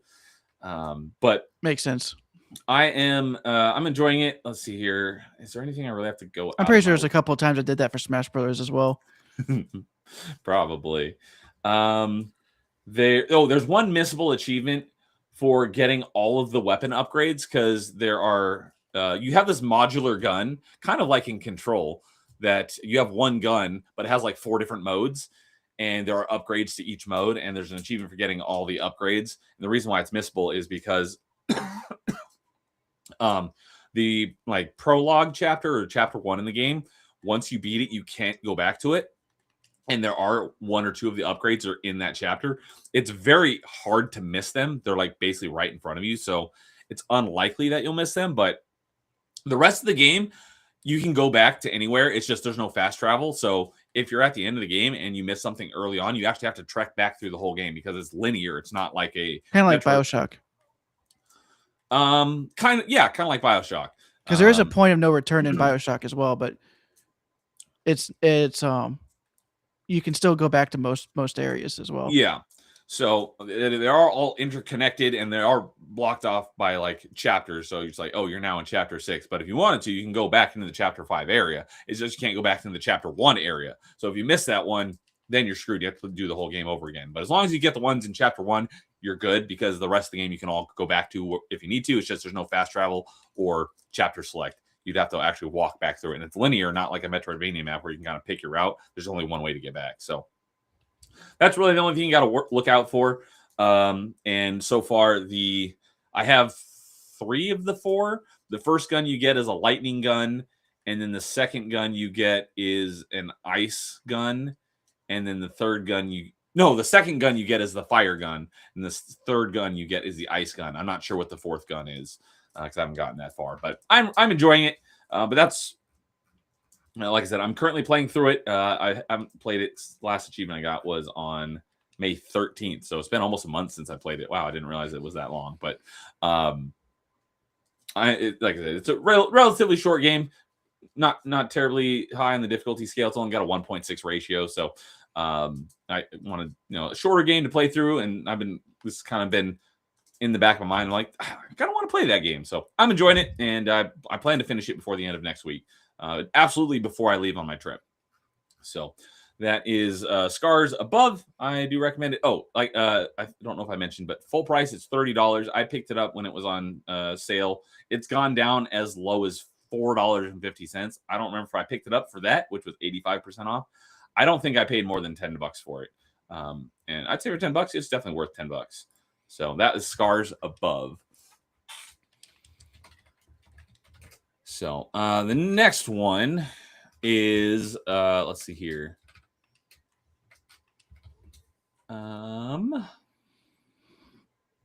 Yeah, I'll do these last 2 in the order that I played them. So this next one is one that I played on stream for Metroidvania Monday. I might have mentioned it last month because it took me about 2 months to get through. And I did not like this game like at all, or not at all, because there were some things that I did really like about it, but overall I really did not like the game. And like I said, I played for Metroidvania Monday. It was 98% of it I did on stream. I think my in-game counter was actually at 98% when I ended my last stream, and then I played another 2 or 3 hours off stream in order to get the last couple collectibles I needed to get the last couple of achievements. And that is Blast Brigade versus the Evil Legion of Dr. Creed. And let me take a look here. Other than when I dived it, which was in June of last year, when I started playing it on stream was on April 6th, and I got my last achievement on May 20th. So it took, and I like I said, with the exception of the last 2 hours I did after I beat it on stream, I did it all on stream, and I had a lot to say about this game. So after I finished it, I don't think that's a good thing. No, because, well, I had a lot to say about the game. So it has a 4.1 rating from the players on True Achievements. That's 4.1 out of 5. I gave it a 2.5, to very middle, because I really did not like a lot of it. There were plenty of things that I did really like about it, but the bad far outweighed the good. And so that's why I gave it like right down the middle. I was like, I want to write an in-depth, detailed review for this game, and I posted it on Game Shelf if you want to go and read all my thoughts. And I finally just started putting my games on there. I noticed that, so I've been following you and seeing you creep up the leaderboard as you add in your games. So I think you're in either 7th or 8th place on the leaderboard right now. I'm just counting the days until you pass me. I'm just slowly adding each console. Yeah. So, but I think whenever I get to like the PlayStation and retro achievements, I'm just gonna say not played and wait until the retro achievement PlayStation integration gets added. The retro achievement Chivo and PlayStation trophy pulls have been brought in. All right, so that way I can just pull everything that's complete in. All right, well then maybe it'll be maybe I'll tell Tyler, now you can wait on that so I can stay number 1 on the leaderboard for a little bit longer. He still needs to fix the GOG stuff because over half my games aren't even being pulled. Okay. Anyways, and he does need to fix lists for me because apparently for some reason I can't add games to a list. Interesting. That's odd. I did not run into that. But I wrote a very in-depth review for Blast Brigade on Game Shelf, and he actually implemented a new feature because of how long this review was. It took me about 3 or 4 days to write it, and I started writing it on Game Shelf, and I'm like, I need more time to write this. So he implemented a draft system because I was like, if I navigate away from the page or the page refreshes, then I lose everything I wrote. So I actually, after I'd spent like an hour writing it, I copied it into a Google document and started writing it on Google Docs. And then once I was done, I pasted it back into Game Shelf. But he did add a draft system. So if you're writing a long review, you can save it as a draft and then continue on a later point. So that was my fault. My fault for adding that feature. Anyways, when I finished writing my review of Blast Brigade on my Google Docs, it was 7 pages long. So it was like an essay. I think the Google counter said I had like just under 5,000 words. So I did point out all the pros and the cons. The pros. So all this over a mid game. So, yeah, because like I said, I have a lot to say about this game because literally when I was mid game, doing you literally put it in the middle. Yeah, exactly. Because there were like if there was nothing good about it, I would have ranked it lower. But there's a lot of good about it too. But it wasn't good. I think on Game Shelf, I think I gave it a 5.5 out of 10. So just above average because some of the stuff about the game I did really like. But one thing that I told Tyler was that when I was writing the review and doing a little bit of research, I did boot up the game a few times ago and make sure I had all my facts right and stuff. And I was Googling stuff about it. Literally everything I saw on Steam forums and Reddit posts that were talking about this game were like, this is a hidden gem. And everyone couldn't shut up about how great this game is. I'm like, what game are you playing? Because we're playing different games because everything I found about this game from the few people who have played it was glowing. And I was like, we're playing different games because I did not like this game at all. So it says 20 to 25 hour completion. I completed it in just under 35 hours. And like I said, it was almost all on stream. On True Achievements, only 510 people have played it. And only 85 people have completed it. Let's see. Am I still the most recent person to complete it? I would assume that I am. No, 2 people have now completed it after me. So I was 83, and someone completed it. I completed it on the 20th.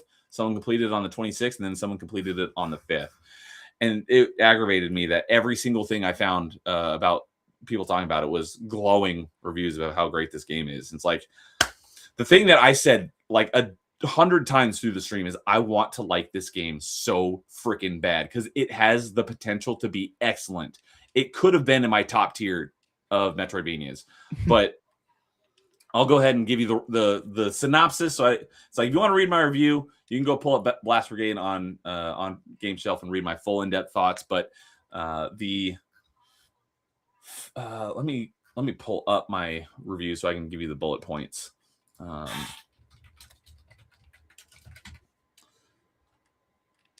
So in my review, I start out with the pros and then I went into the cons. So the pros are the art style. It has a gorgeous, like hand-drawn cartoon. I don't know about hand-drawn, but this gorgeous cartoon art style. It reminds me of a Cartoon Network cartoon. The art style is beautiful, gorgeous. I loved it. The game, oddly enough, like I said, it's the Metroidvania. It's a 2D side-scrolling platforming Metroidvania. But despite it being something that I feel like could run on, let's see here, what would this probably be able to run on? I would say that maybe not DS, but I would think a game like this could be able to run perfectly fine on the hardware power of like a 3DS. I'm playing it on my Series X, and I'm still having occasional, like, there was a slight performance issues. Didn't ruin the game at all by any means. That was not my issue with the game. But I was surprised at how often the game was like, I'm losing a frame here or there. And for playing this little, 2D platformer on my Series X. So that was a slight, very, very slight. That did not was affect it Unreal Engine? I have no idea what it was made in, but did not play in. I did mention it in my review, but that did not play into my score at all because it was so minor. But the art style, I loved it. It's gorgeous. The movement is all very fluid. The movement is great. The animations are all fantastic. The voice acting is all great. The characters, I love the sound of them. They sound like they should. The only thing that was kind of odd is one of your teammates is a Russian spy. So the game, I think, takes place in during the Cold War or something. So it takes place in the 80s. The Russian spy character is a black lady, which didn't make a whole lot of sense, but whatever. But she had a Russian accent. The guy you play as, Jeff Jefferson, is this macho man, loves America. His special ability is he summons an eagle in order to glide. And he's very full of himself. So I love the main character. Galahad is the third character you unlock, and he's a Scottish cyborg, and he just screams Gaelic stuff. I'm like, I don't even know what he's saying, but I love this guy. He was probably my favorite character. I did mention that in the review. He was my favorite of the four characters. And then the fourth character is slight spoilers. She's this. The game takes place on this island in the middle of, I don't know, the South Pacific, and she's a native to the island, and she's very unsure of her abilities because she's supposed to be the next defender of the island because her grandpa was the previous defender and he died unexpectedly. So now it falls upon her, and she never completed her training, so she's not sure of herself. But she has a really convoluted name so she gets a nickname immediately. But the characters, I love the characters. They all have interesting, basically the way the game with the exception of, I think, three abilities, you actually get an item that allows you to get a new movement ability. So there was the dash was an item that you get. The double jump was an item you get. And then I wrote it in the review, but I don't remember off the top of my head what the other item. There was a third item that you get that allows you, that gives you a new movement upgrade. The other movement upgrades you get are from adding these other three characters to your party, and they each have different abilities that allow you to navigate to different areas of the map that you couldn't otherwise. And you can switch between them at any time. You can either hit Y to cycle through them, or you can hold Y and it pulls up a radio wheel, and you can switch to the one you want at any time. So the characters and the animation, the art style, the music was excellent. had a fantastic. I haven't actually listened to the official soundtrack. I haven't even looked to see if you can go and listen to it. But the music in the game was great. Your like home base. It's basically like Hollow Knight in that you have like this one area where all of your friendly people are, and there's vendors and stuff there. But everywhere else you go is all hazardous, and like your home base is on this beach, and the beach music is just great. I love just standing there and listening to the music on the beach. Music was excellent. The cons, though, the controls weren't great because it is a side-scrolling twin-stick shooter, so you need to be able to jump, aim, shoot, and dash all at the same time, and the original controls are not great for that. So I did remap them to make them a little bit better so that I could aim, jump, and dash, or aim, jump, and shoot all at the same time. But it had to take because normally the A button is jump, but a lot of times you need to aim and jump at the same time. So I switched jump to left trigger. So you could have also changed it to a back paddle.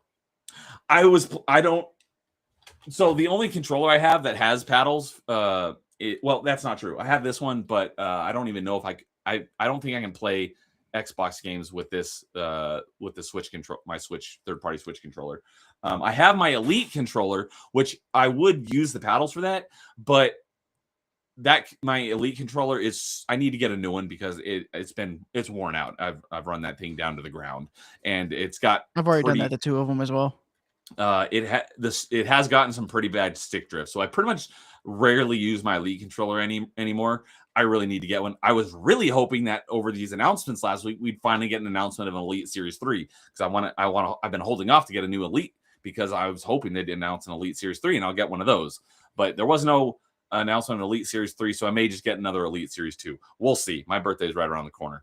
But anyways, I'm just using standard regular Xbox controller, so I didn't have paddles. So I right trigger is shoot, so I mapped left trigger to jump, so I can still aim because you aim in 360 degrees with the right stick.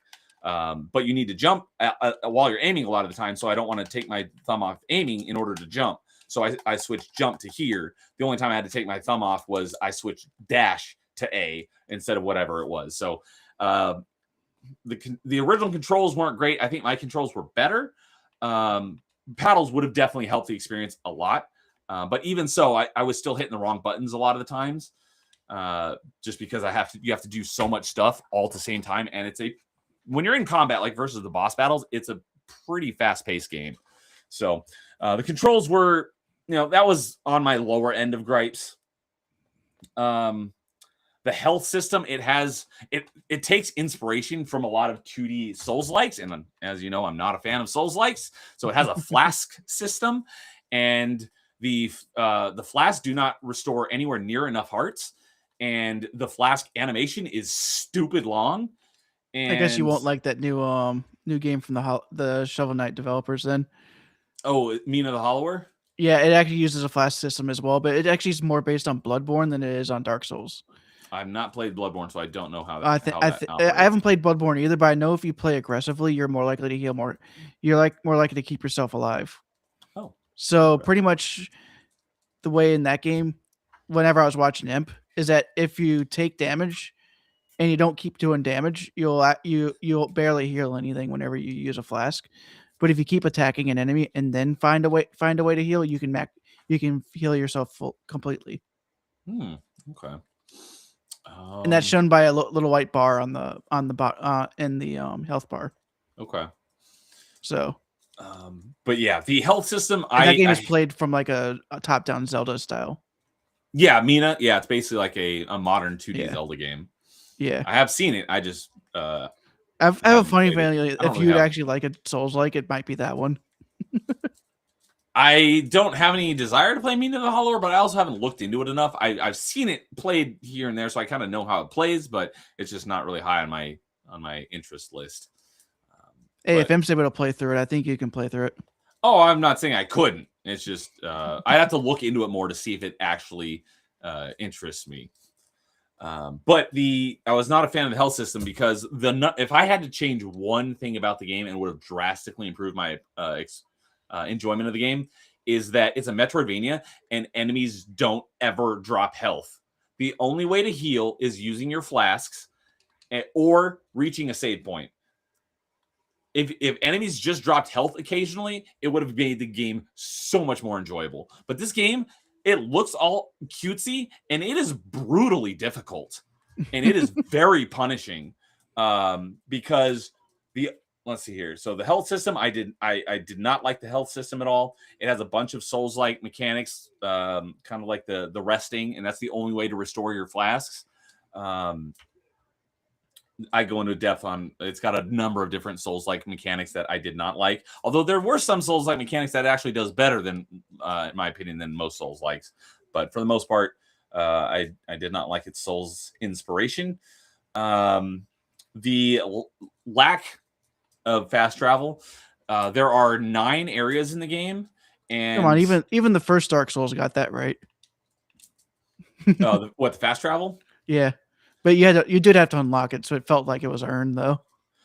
Yeah, so it is very much like that because there is there's 2 different types of fast travel in the game. There's one where there's a motorcycle, and if you find the motorcycle, then you can ride it to any of the other fast travel points. But like I said, there's 9 regions in the game, and each region has 1 fast travel point.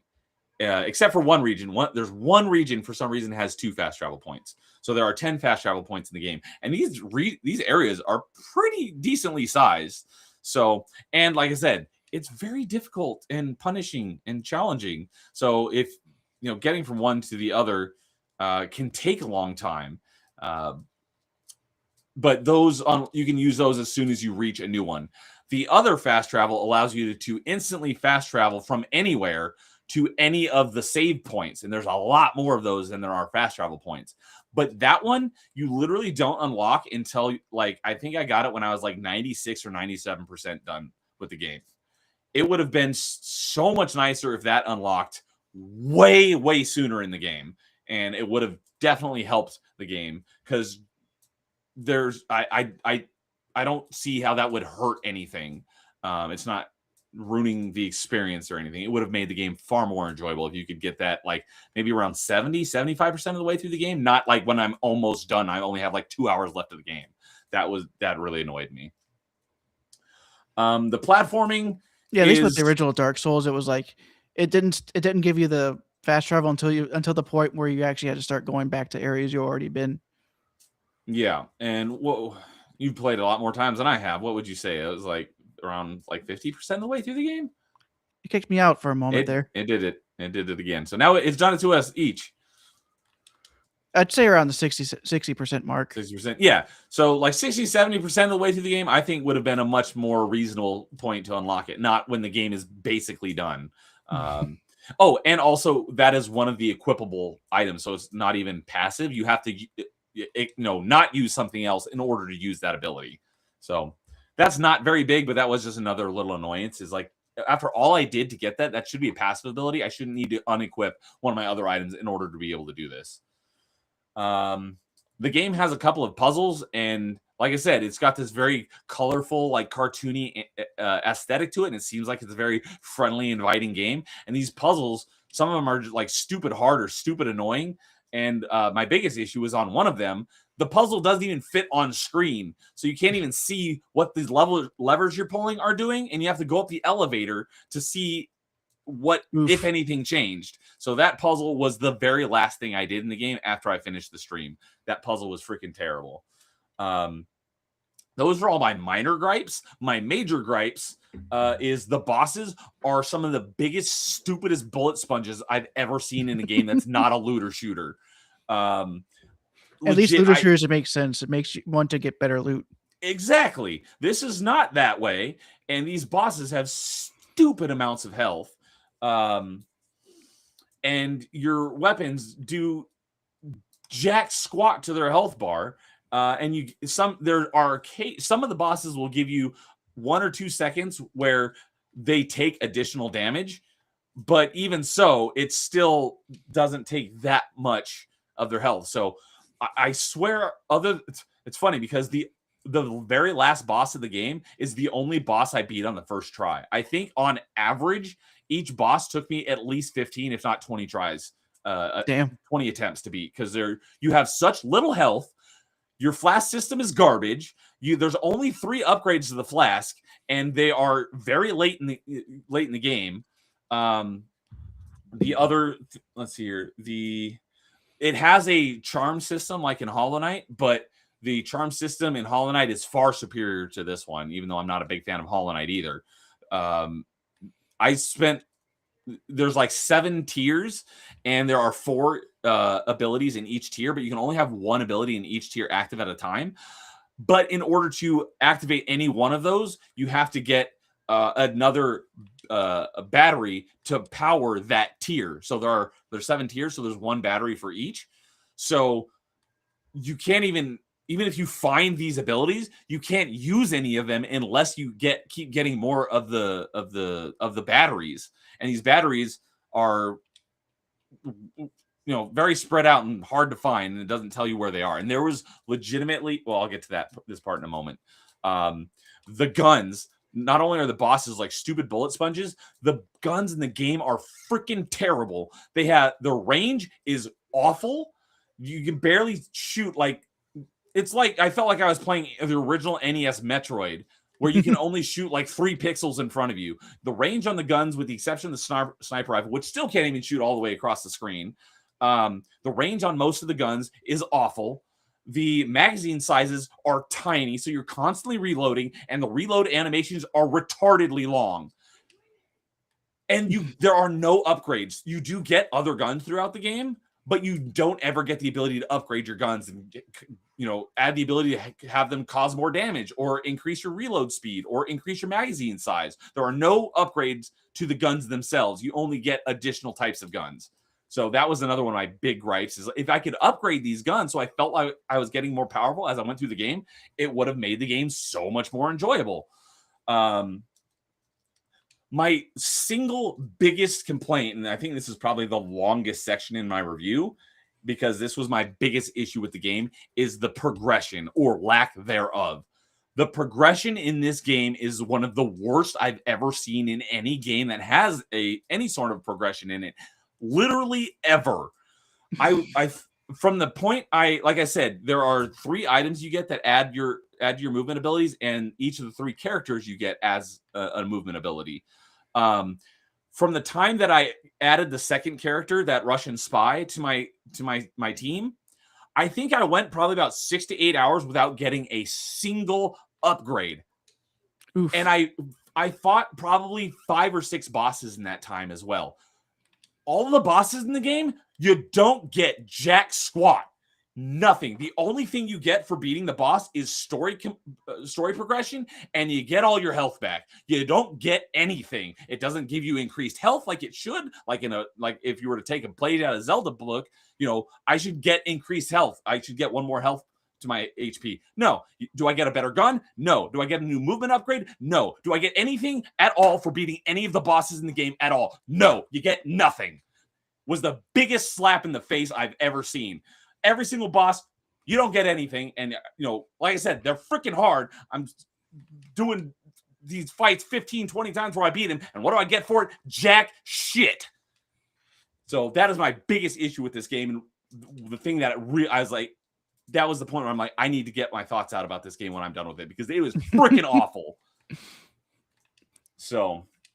At least with Dark Souls, you actually got like a lot of souls, so you can level up something usually.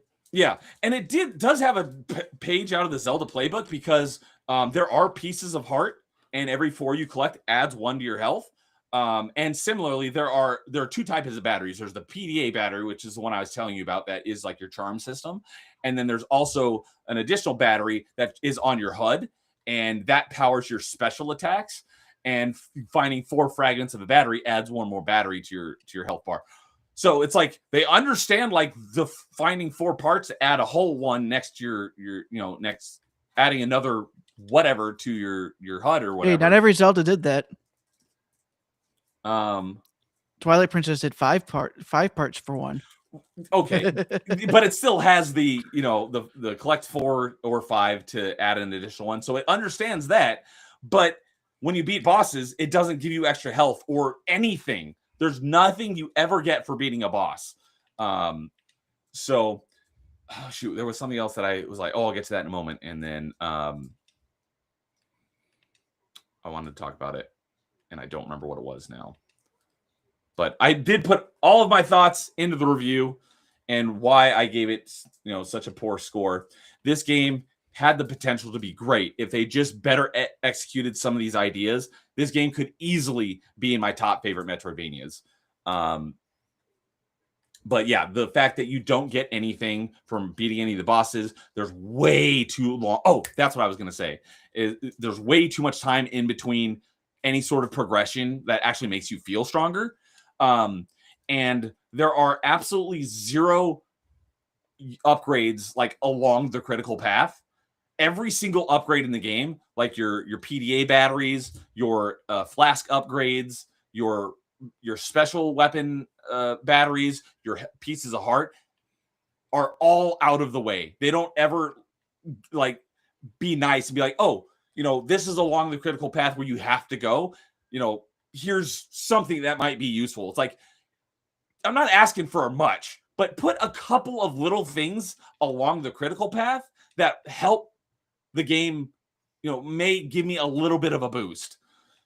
That was one of the other things I hated, was that there was nothing along the critical path. Every single thing had to be out of the way. And because of how punishingly difficult the game was, I was very, very, very deterred from exploring because it's such a punishing game. If you die, you get sent all the way back to your last save point.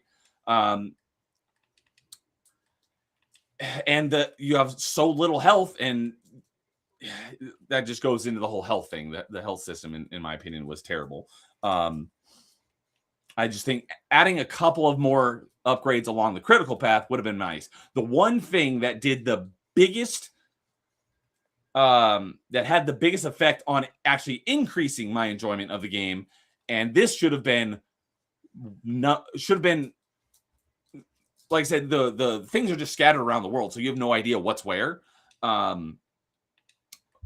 One other thing that I did write in my review, that what they did excellently was the map is fantastic. I have to give props to the map because the map is great. But like I said, the things around the world, you do find you can buy an item at the end of the game that maps everything on the map that you haven't found yet. But all the things that you do find, it's always nice for a Metroidvania. Yes. And the fact that it's also optional means that for those who actually really want to look for them, exactly, can still just look for them. So props to them on the map, and the fact that you have the option, if you want to, add everything to the map near the end of the game. But if you don't want to, you don't have to. So that is like the best way to do a map. But all the items are just strewn across. So some of them are like game changers, but you'd never know that because, you have to find it first. Or if you do know about it, because I played it entirely blind. I didn't look up like anything about the game beforehand. So the one thing that drastically improves my enjoyment of the game, and this one item should have been a lot easier to find or much easier or much earlier in the game, is because the health system is so garbage. There's one ability that you can get that if you take damage, you take damage, you'll lose one of your 5 hearts. Because you start out, I think, with 5 hearts, and at the end of the game, you can extend it. If you get all the health upgrades, you have like 12 hearts. So that was one of the things, like I said, like the final boss is the only one that I beat on my first try, and it's because I had so much health. So it would have been nice if I did most of the game with very minimal health because, like I said, it's very punishing to explore. But this ability that you can get, if you get hit and lose a heart, if you don't take damage for 10 seconds, you'll get that heart back. That single ability would have drastically made the game better. And that I found that very late in the game. If I had had that way sooner, that would have also made the game so much more enjoyable, because every time, you're exploring, it's like, oh, let me check down there. Oh, that's, that's not a pathway to another room. That's a bottomless pit. And I die and respawn, and it takes one of my hearts away. When you have this ability, you can just stand there and get your health back and you're good to go. But, when you're exploring these areas, oh, that's another thing that it has that I freaking despise, is it has contact damage. Even if an enemy is not attacking you, if you just touch them, you'll take damage. Metroid does that. What's that? Metroid does that. This game, it does not. in my opinion, it does not fit. It should not have had contact damage. So that would have, like I said, with how brutally difficult the game is and punishing, and how terrible the health system is, it should not have had contact damage. Or are you mad how quick I gave you the answer for that one? Or it should have, but so that's the thing though, is it should have been more generous with the health. Metroid has contact damage, but you can kill enemies and you can get health back. You can't do that in this game because enemies don't drop health. And if you're out of flasks, then you can't get any health back until you reach a save point. So I really did not like this game, but it had so much potential. And I wanted to like this game so freaking bad, and I just couldn't. So that's the gist of my 7-page review on this game. But I like I said, I don't think I missed anything, positive or negative. I put it all into that review. And it feels like we've talked about it longer than I talked about Smash Bros. Brawl. Probably. So that was Blast Brigade. Some very slight tweaks could make it a drastically better game. So just changing a few little things would make it such a better game. It's that's why I say I want to like it, but I can't change these things. And if they could, I would easily bump up my score to probably like an 8 if they just made a couple of little tweaks.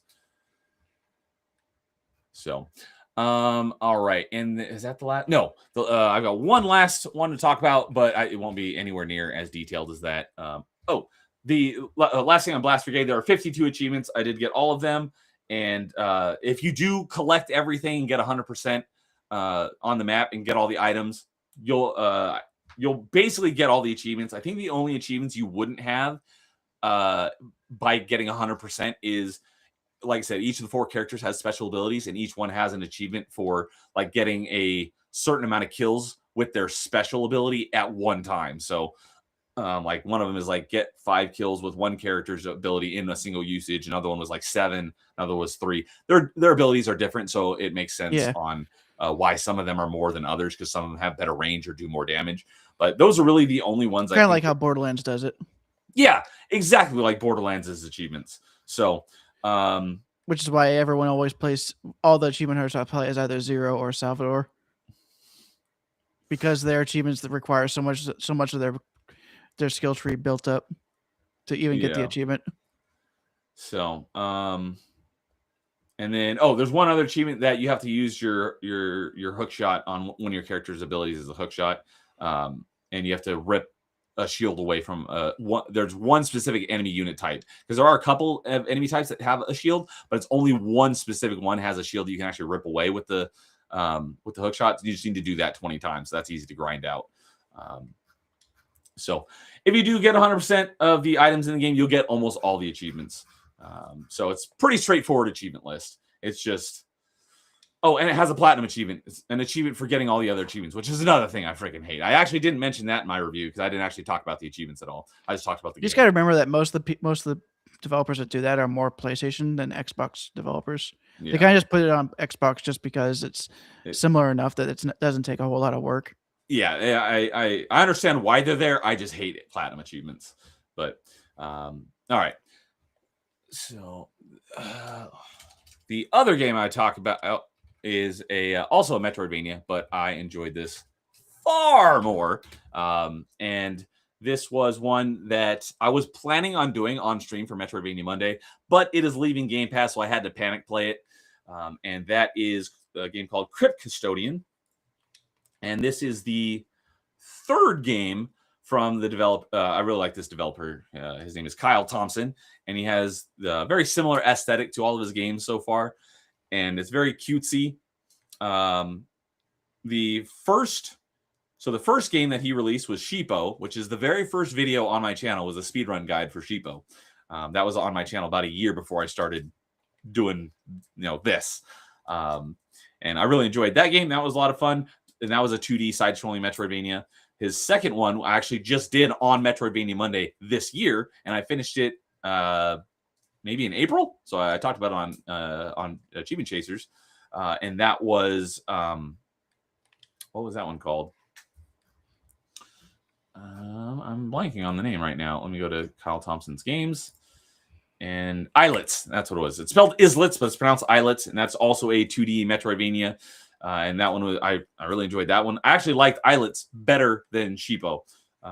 And you go around, and as you beat each of these different regions, they combined into a bigger map. So there's like 5 of these floating islands, and each one of these is like a segmented Metroidvania map. But as you beat each area, they combine. And so once you've beat all 5 areas, they combine into one continuous Metroidvania map. And I really enjoyed that game. Had a lot of fun playing that one on Metroidvania Monday, and I 100% of that game on stream. Really enjoyed that one. And this is his third one called Crypt Custodian. It's a little bit different. It's very similar art style, but instead of being a 2D Metroidvania, like platforming Metroidvania like those ones were, it's a isometric one. So it has kind of like a, not exactly straight top down, but at an angle. So there's more 3D to it. The closest game, it plays kind of like not combat wise, but like camera wise, is kind of like Diablo. But it's a very cute cartoon, colorful game, and you play as a cat that gets, the cat. The intro to the game is your cat that dies, and you're at the gates of cat heaven, and the person at the gates is reliving your life to see if you've been a good cat and you get to go to cat heaven, or if you've been a bad cat and you go to cat hell. And they're like, oh, you were a great cat, but from the time that you died to the time that you got here to the gates, when you were essentially in cat purgatory, you were a bad cat because you destroyed a bunch of my statues, and so I'm sending you to cat hell. Although it's not like hell at all. It's not demonic or anything. I would be perfectly fine letting a kid play this game. So they don't ever say hell or anything either. But it's you got sent to the other dimension. Yeah. So I think you don't get that reference, do you? I do not. What was that? And the original, it gets into another dimension. That's what they used to say in the early Dragon Ball Z dubs. Oh, because it was done by It wasn't done by Funimation. It was done by It was done by a bunch of executives. It's by that thought that the series was more for like 5-year-olds than it was more for like 12-year-olds. Okay. So trying to be sensitive around that. That makes sense. But yeah, no, I did not get that, because the only DBZ I've ever seen is DBZ abridged. But anyways. Oh, by the way, they actually made a joke. They actually kept the they actually made a joke about that, because whenever the 2 ogres and whenever Goku fell off Snake Way, you notice how they had HFIL on their shirts instead of HELL. It was in the original Japanese, it was hell on their shirts, but the original dub changed the visuals, so it would just change the HFIL, but they never said what it was. Oh, okay. So then I think they just gave it the Home for Infinite Losers. Home for Infinite Losers. Yeah, I didn't like actively watch DBZ abridged. A bunch of my buddies in college were into it, so I kind of like secondhand watched it, and so I don't remember a lot of it. But my only experience with DBZ is a good chunk of DBZ abridged. But yeah, it was hilarious. I liked what I did watch. But anyway, so play it. It plays in the whole like heaven versus hell thing, but it's not like demonic or anything at all. It's very cutesy. And so you're this cat, and it's a Metroidvania, and you're getting your different ability upgrades, and like a proper Metroidvania, each boss that I beat, I unlocked a new movement ability. What a novel concept! Last Brigade, take a note from Crypt Custodian. So I really enjoyed this game. Like I said, I was planning on doing it for Metroidvania Monday, but it left Game Pass before I got a chance to do it. But there are a total of 48 achievements. I did 100% it. It says 12 to 15 hour completion. My completion time says 20 hours. I don't remember if I passed out at all. I might have, but similarly, at the end of the game, you have the ability to spend your money, and it's not like a unlock all items on your map. It's there's a machine that you can go and I think it was like 200. So garbage is the currency of the game, because when you're sent to cat hell, your sentence is to clean up cat hell for all eternity, and so you're picking up garbage, and that's actually your currency.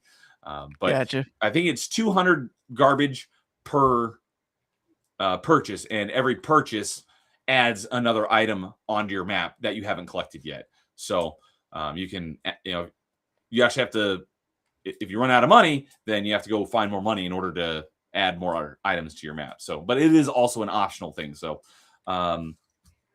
it also has a charm system, very much like Hollow Knight. Why is someone at my door? Let's hear a dog bark. Yes. Someone just rang my doorbell, and I have no idea why. I'm not expecting anybody. Anyways, it has like a charm system, and you start out with, I think, like 2 or 3 points and ability points, and each of the abilities you unlock requires a different number of points. So like if this one costs 4 points and you only have 3 available, you can't equip it. But once you get more ability points, then you can equip this one plus this one plus this one and whatnot. So at the end of the game, I think you have like 60 ability points, and you can probably have like half of the, I want to say there's like 30 abilities or so that you can unlock, and you can probably have like half of them equipped when you have all the ability points. So, but that allows you to build your character the way that you want. So it had the progression was great. I was constantly, getting upgrades at the intervals that I felt that I should. And I was constantly finding those equipable items as, those upgrade abilities. And I just had to get more points if I didn't have enough points to equip the ones that I wanted to. And if you 100% get everything on the game, 100% the map, essentially, the only achievements, you'll have all of essentially the base game achievements is not DLC, but that will give you all of the achievements. There is also a boss rush mode, and there are 4 achievements for boss rush mode. And so I had to do that as well. And one of the other things that's kind of funny is with the exception of like 3 or 4 of the achievements, all of the achievements were like 21 points. So they were all odd numbers. And by odd numbers, I mean not divisible by 5. Sounds like Luxor for me. So that's why I have such a weird number at the end. This game actually, it got me back onto, because I've been on an uneven gamer score for years. Well, and this one uneven for us, which is divisible by 5. Right, divisible by 5. I've not been divisible by 5 for many years. So while I was playing this, it would be divisible by 5, then not divisible by 5, and then divisible by 5. At the end of the game, when I finished it, I was not divisible by 5. So I went and intentionally got because I was at my gamer score ended in a 4 or a 9, assuming I got a 5-point achievement or whatnot. So I found an easy 1-point achievement that I didn't have. So I got that achievement. So I'm currently on a even gamer score. But the last thing, the boss rush is there are 3 difficulties, and you have to beat each boss on all 3 difficulties in order to get those last couple of achievements. So, and there are rankings. So you have to get S+ difficulty, or you have to get S+ ranking on each boss on each difficulty. Fortunately, there's a cheese. All you have to do is beat it on easy, and the ranking is based on basically by speed. So you want to beat them as fast as possible, and so you want to equip and for the boss rush mode, you only have, I think, like 10 ability points, so you can only equip like 2, maybe 3 of those abilities. So you want to pick the ones that do the most damage in the shortest amount of time. Oh, and you also have to not take damage. If you take damage even once, it'll drop you from S+ to like S. So you have to beat it fast and without taking damage. Fortunately, there's a cheese where if you can beat it on easy, and then before the death animation ends, you can pause it and you can switch it to normal or hard difficulty, and it'll count towards that difficulty. So you only ever really have to do it on easy, is you have to do it 3 times. And some of the bosses are kind of tricky to beat fast and without taking damage. So a couple of them, even playing it on easy, it still took me a few attempts each difficulty, because they had some attacks that were kind of annoying to dodge. So, but overall, it was not very difficult. I think I got all those boss rush achievements in maybe like 2 hours or so. So it took a lot of strength to not yell dodge, because we just talked about Dragon Ball Z Abridged.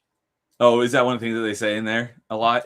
Yeah, because that's all that Piccolo taught Gohan whenever in the early part of the series. Like I said, it was like, let's see here. It probably would have been about 15 years ago that I watched DBZ Abridged, and I haven't seen it since. So it's about it takes about 6 hours to watch the entire thing. You could probably watch it over a weekend or something. I do want to go back and watch it in its entirety, and also because the reason we got into that is because what I did really enjoy was Yu-Gi-Oh! Abridged, because I'm a big fan of Yu-Gi-Oh! So when I found out, when my friends were like, "Oh, let's watch DBZ Abridged," I knew nothing about DBZ. I was like, "Okay, that'd probably be funny too." So even though I didn't know much about DBZ, it was enjoyable. But yeah, I do plan to go and rewatch both of those in their entirety at some point. I just don't know when. So. But yeah, all in all, I really enjoyed Crypt Custodian, and I'm looking forward to his next game, which is called Well Dweller. And I don't know if it's been announced that it's coming to Xbox or not, but I sure hope it is, because I do want to play it. If it doesn't come to Xbox, I will play it on Steam, assuming it comes to Steam, which I would imagine it would be on Steam. But I would suspect that it's coming to all platforms, just like his previous 3 games were. But I'm looking forward to his next game. I really like this guy and his games. He's got a great track record so far. So yeah, that last one I played was Crypt Custodian, and let's see here. I got the last achievement. Oh, technically I beat it in June, because I got the last achievement on June 1st at 12:50 a.m. So, cutting it really close before it disappeared from Game Pass. Hey, you gotta remember, I just say what games I played between the streams. Yeah. I have a different. I'm not going to talk about when I talk about the game in depth, and I just happen to get that last achievement in this month. I'm not going to cut that one off, but I'll talk more about Scars Above next month once I've beaten and gotten all the achievements, because then I can go in a little bit more depth. But I did everything that I played on so far has been last month. I actually haven't played it this month, but I'm probably going to play it tonight after we're done with the stream. So, yeah. So. That does it for everything that I finished playing. Was there anything else that you played that you may have forgotten to mention or wanted to? I played like 2 levels of Samurai Warriors 3, and you know how long that's going to take me, so that's nothing.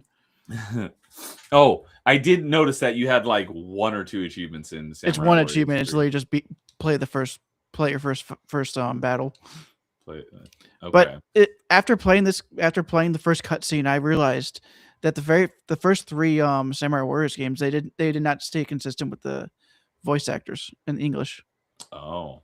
And what's weird is that the one on the Wii is the one where they got all the famous people to do the voice acting. Because the main voice for the English voice actor for like the character on the face of the game is the voice for Ichigo from Bleach, which is the main character of that series. Okay, I know less about Bleach than I do about DBZ. Yeah, but you know that that being the main character of that series, that's a pretty big series. Yeah. So Samurai Warriors. And he also does one of the voices for in Devil May Cry. Okay. Oh, the anime? No, well he does do Dante in the anime, but he does Nero in the games. Okay. But yeah, you started Samurai Warriors 3, which has 167 achievements, and it just the achievements actually just released in March. And there are, let's see here, what I see it. There are 18 people who have beaten it in 63 hours, and there are 7 people who have mastered it in 230 hours average. So it sounds like that's going to be. Oh, I didn't realize that's a Wii game. I thought that was a PS2 game. Yeah, it's a Wii game. Ah, okay. I didn't notice that till just now. So. All right. Did you want to move on? Weirdly, in America, it's actually it's a Wii exclusive. It's a Wii exclusive. Huh? Interesting. Yeah. So, all right. Did you want to move on to that other topic that you suggested? Yeah, we can. All right. So, since we're done a little bit earlier than usual, even though we're at 2.5 hours, Dude said he wanted to talk about some of the Summer Games Fest, or not just the Summer Games Fest, but all the showcases that happened last week, and just talk about some of those games. So, I had this as a topic on Party Chat the other night, so we kind of got into it. I created a spreadsheet and a column for each of the different showcases and all the games that were talked about, and it's like 220 games across 7 showcases. So there was a lot of stuff talked about. So what did you want to talk about in particular? I mean, one of the games I was not expecting at all in the way it came out, but I'm actually really happy it is, and that is actually a Final Fantasy game, and it's not the one that everyone thinks of. Oh, it's the new 2D one. Yes, it is Final Fantasy's Resonance. And it's because I actually played the game. It's a remake of. It's a phone. It was a phone game. Oh, it was like one, those gacha games where you like do the pulls for random characters. I remember you talking about some phone gacha. Yeah, it was a 2D one that was the turn-based style. So is this the like a console release of that gacha Final Fantasy of the first story arc, which was the first season? There were, just such no True Achievements actually says that, but it incorrectly says there was 3 seasons. They were at the end of the 4th season whenever they dropped the global support. Oh, okay. And actually, I think the 4th season story was actually the best one. So, do you think that they're going to release some of those other seasons as additional games to this little series? They could either do it as DLC or as standalones, like as sequels. I think it would be better as DLC, to be honest. Okay. Well, yeah, I remember seeing this game announced, but I didn't actually like pay any attention to it. So if I saw it again, I'm not even sure I would recognize it. So I actually prefer the way they're doing the battle system, because they are completely overhauling a lot of the game. So that's why I don't mind the idea of it being a full price game, even though it's based on a mobile gacha game, because they're like redoing how all the battles are done. And it looks like they're redoing how you get around in the world. And they're also making it so you don't use gacha mechanics to get the characters, because the whole basis is that how they bring the characters from the other games is that in this world that you can use crystals to summon a vision from another world, or even from a different time in your own world. So it can bring any character that can be thought of from Final Fantasy. Oh, okay. So that's why you can see like Cloud, Squall, Yuna, and pretty much anybody you can think of in that game. And of course, they had a bunch of they also had a bunch of collaboration, like with 2B from Nier. I mean, she's in every gacha game at this point. But they also did some. I think they did a couple of that with Dragon Quest. They did a couple with Tomb Raider while they still own that. I think they did one with Deus Ex as well. So how exactly does this game play? I mean, when it was on your phone, you would just tap. You would just tell each unit what you wanted it to do, and the way it worked is that you do your turn, and then all your characters do their actions as soon as you tap them to do the action. You just have to set the action and then tap them to have them move out. And the timing of the taps actually was entirely how you would actually do combo chains and stuff like that. Okay. And it would also do like elemental chains, so you'd want to actually have all of your units using the same element, so you do more damage. Okay. So you'd have different parties for each element to say you'd be able to use them against specific bosses that way. So it has kind of like the active turn-based, kind of like from. It's not really active, but it's like you do your turn, and you have to do it in a specific. You have to do it in a specific rhythm to get it right. Okay. From your team. Gotcha. But then the enemy team just does theirs attack. And for most of the game, it wasn't that complicated, but for some bosses, it was like very sophisticated. Okay, so Final Fantasy, what's the full title? Final Fantasy something Resonance? Resonance. It was originally called Brave Exvius. Okay, and so just called Final Fantasy Resonance. Yes, now it's called Resonance. But it's really nice because the characters that they created for this game were their own characters, and it was a really good. It was a decent story. So it's nice seeing that they're actually giving us a physical release of this game, and it being able to be it's no longer lost media, pretty much. That's cool. I don't know if they ever released a physical of it, but it sounds a lot like Mega Man X Dive, which was a gotcha free-to-play Mega Man game. But and they with that game, re-released it they actually offline. with that game, they actually gave a way for people to play it offline. Yeah. So there's the Mega Man X Dive offline. It's a full price. Well, not full price. I think it was like $30, but I got it when it was on sale. But it basically has everything that was in the game all bundled together, and it doesn't have all the gotcha mechanics. Yep. I have it. I haven't played it yet, but I am looking forward to playing it at some point. So it sounds kind of like that, except in a physical. At least it sounds like it's going to have a physical edition. Yep. It's at least on Switch and PlayStation. It's going to be physical. I didn't see a physical release for Xbox, but it is coming out on Xbox. Okay, that was my question: is what consoles? So it's basically going to be on everything. Yeah, even though it was in the Nintendo Direct. It was in the Nintendo Direct. Okay, and does it have a release date? I think it's in October. Okay. So cool. I actually purchased the collector's edition because it even comes with like 4 discs of the music.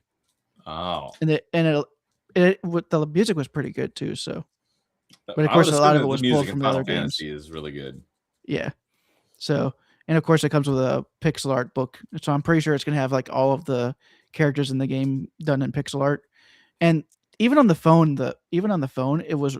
The pixel art was really gorgeous. So the fact that they're upgrading it to 2D HD, I hope they brought the same artist that was working on the game, the phone version, to do the 2D HD visuals. And of course, because it's going to be done in that engine, they're also making it a full game. The cutscenes are going to be more than just a guy walking on a 2D on the overworld and just talking. That's pretty much most of the cutscenes in that game. Okay. Do you think that they're gonna use any assets from the Pixel remasters? I'm pretty sure they're using the character art from that game and just upgrading it to look better in the HD, that 2D HD engine that they've already used for like Octopath Traveler and the Dragon Quest remakes. Okay. The first 3 Dragon Quest remakes that they've recently made. Yeah, I know nothing about Dragon Quest.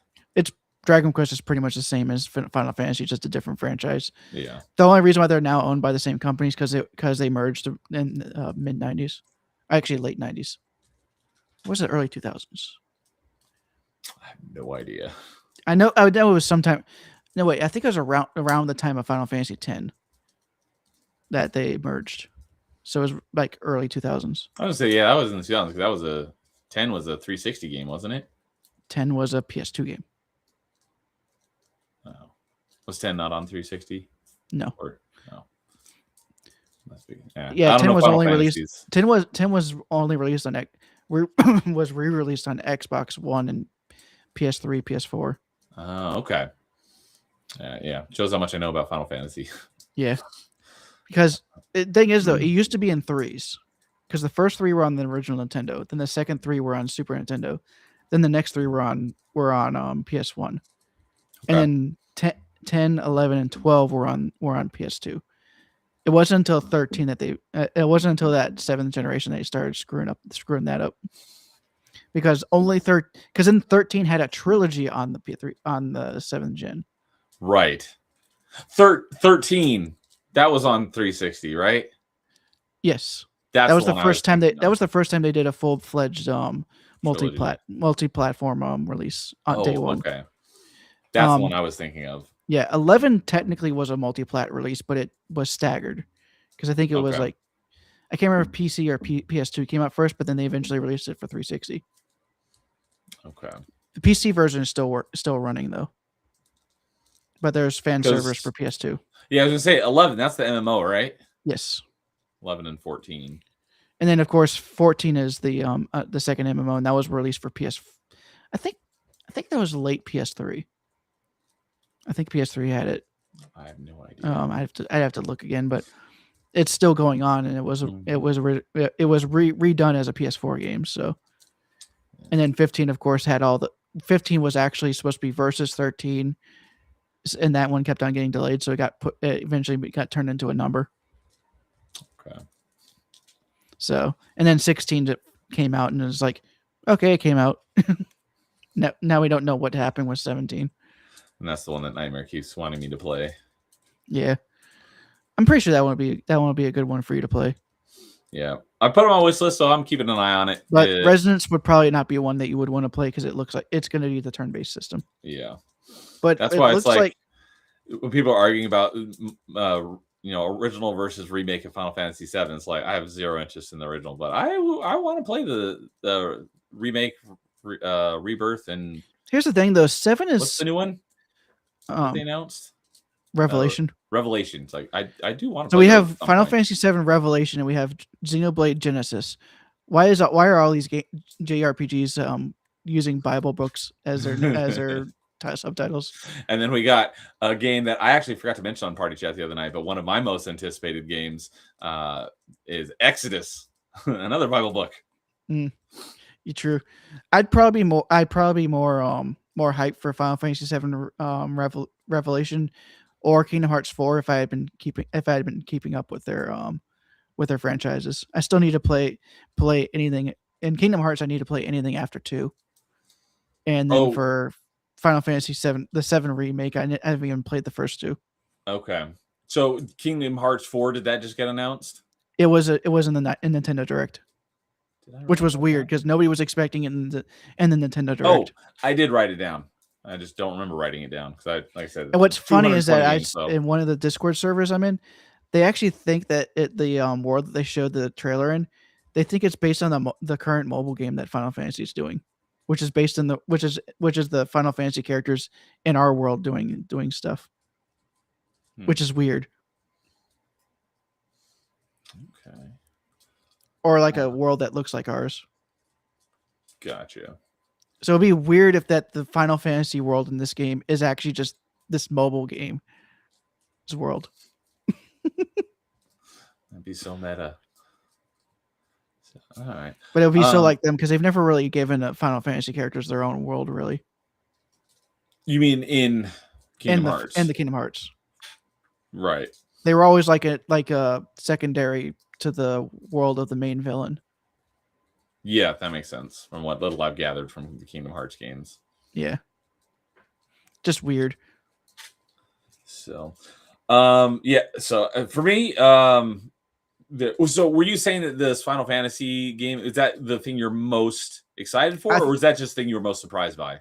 I think it was the thing I was most surprised by because you don't really hear about phone gacha games that were live service being resurrected as a single player experience like that. True. That's kind of uncommon. Okay. Then, because I have a lot of games that I'm excited for, but most of them were ones that I already knew about, but like they had already been announced, but now I got to see a lot more, and now I'm really excited for them. But probably the one that I didn't know about and I was kind of the most surprised by is probably Valor Mortis. I think I saw that one for a moment and I was like, it looks interesting.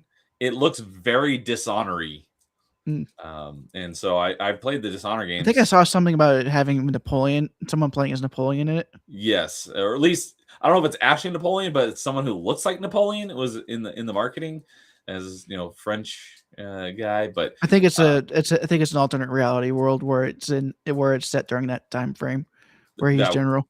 That seems like it, but it looks like it plays a lot like Dishonored. And I think I just played through the Dishonored games for the first time last year, and the games were really good. The biggest disappointment with them was the achievement sets suck, because it forces you to play without all of your fun abilities. So the games themselves were really good, though. So more game that looks and feels like Dishonored, it's like, yeah, sign me up. So that's probably the one that I was the most surprised by. It looks really great. Basically everything else was stuff that had already been announced, but now I've seen more about it. I'm like, that looks awesome. So I don't know which one would be the one I'm most excited for, but if there was so speaking of Exodus, like I've already seen a bunch about Exodus and I know I want to play it because it's the next Mass Effect. Although the thing I did mention on Party Chat is I was very surprised that the other big contender for the next Mass Effect is the Expanse Osiris Reborn game, which also looks excellent. Didn't even get mentioned last week, but Exodus got mentioned like 2 or 3 showcases. So I'm really excited for Exodus. I'm just cautiously optimistic. I'm very worried because Wizards of the Coast is involved, and but everything that I've seen from the game looks great, and I'm very excited for it. And that's Hey, probably every now and then Wizard of the Coast knows how to be hands off enough. hopefully this is one of them, because this Aren't they- could be my do they next, own my Dungeons next and Mass Dragons? Effect. Does Wizard of the Coast own Dungeons and Dragons, or is that another company? I don't think so. I know they own Magic the Gathering, but Dungeons and Dragons, they might. They very well might. I just don't know for certain. The only reason why I say that is because the recent movie that came out for Dungeons and Dragons was actually pretty good. It was just the marketing behind, just the interviews from the actors was kind of stupid. I said, did Wizards, and the first thing that auto completed in Google, or I said, does Wizards, and the first thing auto completes is Wizards of the Coast own D&D. Yes, according to the AI overview, they do own D&D. So there's your answer, assuming that the AI is correct, which I'll always take with a grain of salt. But anyways, Exodus is probably the game I'm going to like the most, because it has the potential to be the next Mass Effect.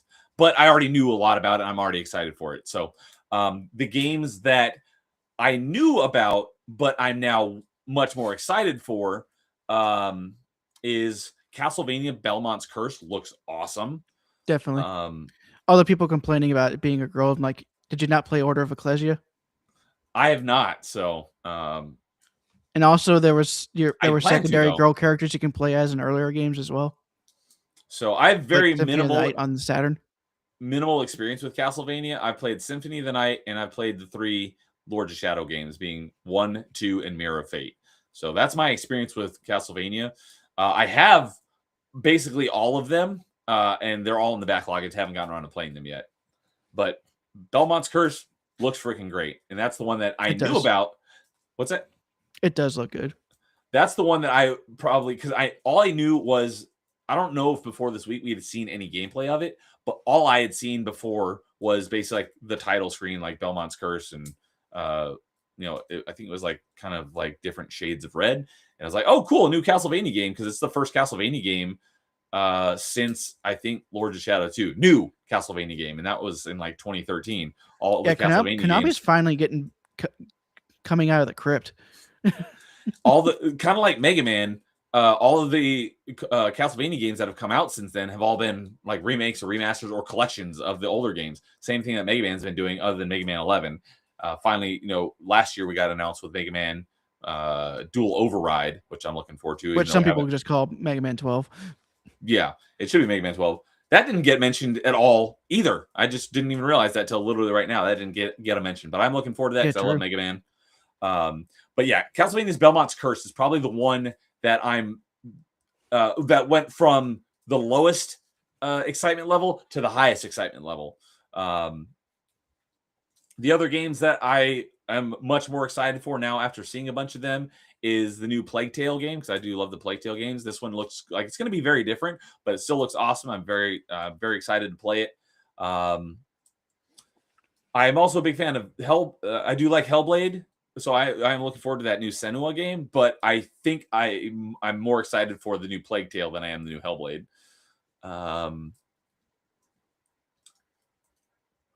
Let's see, your Plague Tale. I'd be more excited for the Gears game if I knew there wasn't a seriously achievement. I think I could be putting my foot in my mouth, but I think that they're going to tone it down a little bit, and it's not going to be as retarded as Gears 5 or 4. Yeah, or 4. Or 3. But 4 and 5 just took it to a new level. But as long as it's not like, I probably won't ever get whatever serious achievement they have, but as long as the focus isn't on the multiplayer like Gears 4 and 5 achievement lists were. Or 1, or 3. Or 2. Or Judgment.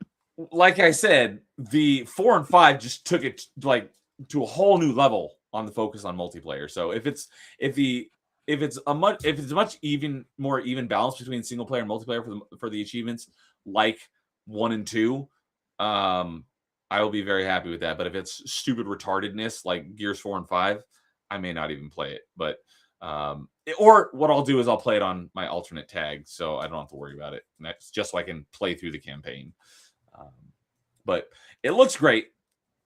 But the other one that I'm much more excited for, that although I was already pretty excited for it, but now I'm really excited for it. Just not, it didn't go from as low as to as high as Belmont's Curse did, but the new Control game. Because I was like, it's Control. I love Control. I'm going to be playing Control again before. And we're both interested in a Resonance game. Yeah, and it's I mentioned what I did mention on Party Chat was it's funny how there's Control Resonant, there's Plague Tale Resonance, and now there's the Final Fantasy Resonance. So like, what's up with everyone in the word resonance or resonance or some variation of that all of a sudden? I mean, I think it makes more sense for Final Fantasy because, like, let me look up the word, what the word means, but I think I know what. It makes you think of the resonance cascade from Half-Life, and that would explain why all the characters are in this new Final Fantasy, or this not new Final Fantasy. Resonance is a phenomenon that occurs when an object or system is subjected to an external force or vibration. That kind of makes sense for Final Fantasy because of the way the visions work, because it brings a character from another universe pretty much. And that's so it's an external force on this universe. That's exactly what happens at the beginning of Half-Life. No, the original Half-Life, when you shove the crystal in the beam and it causes a resonance cascade and opens access to the alien dimension. That's where all the aliens come from.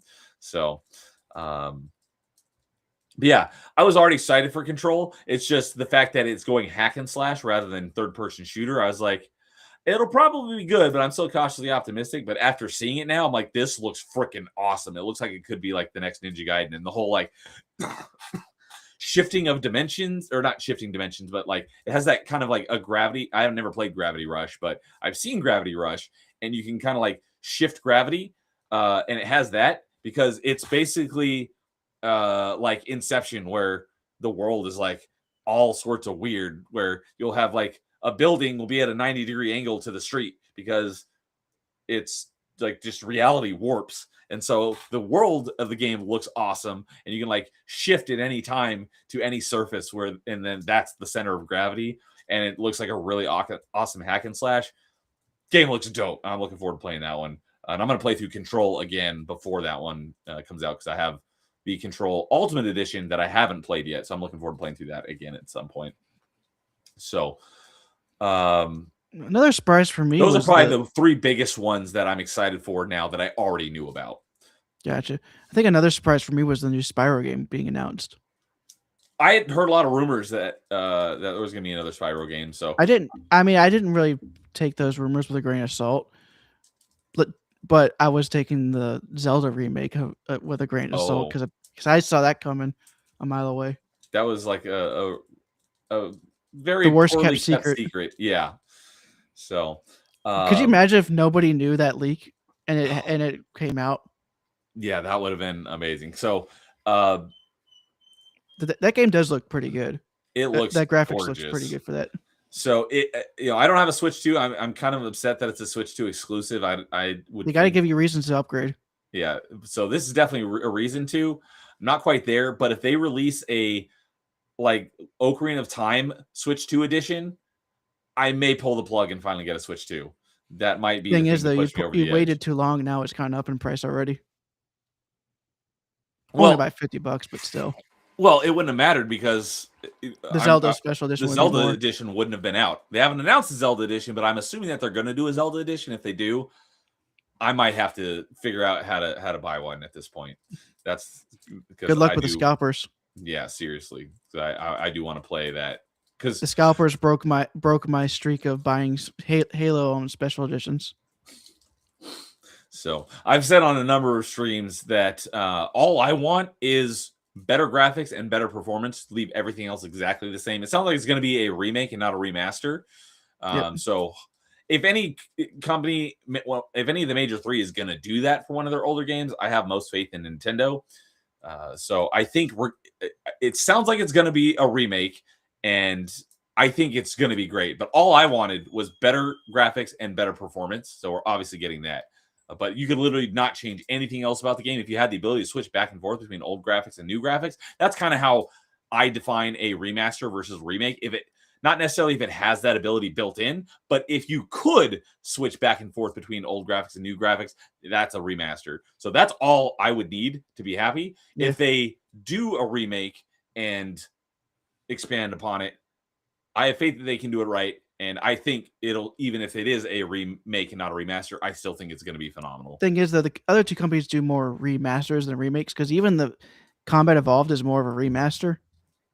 Are you talking about Campaign Combat Evolved? No, I'm talking about. I'm not talking about Campaign Evolved. I'm talking about the original Combat Campaign Anniversary. Campaign, yeah, Anniversary. That is a remaster. That is a switch remaster. back and forth between graphic styles. That was great. I loved that.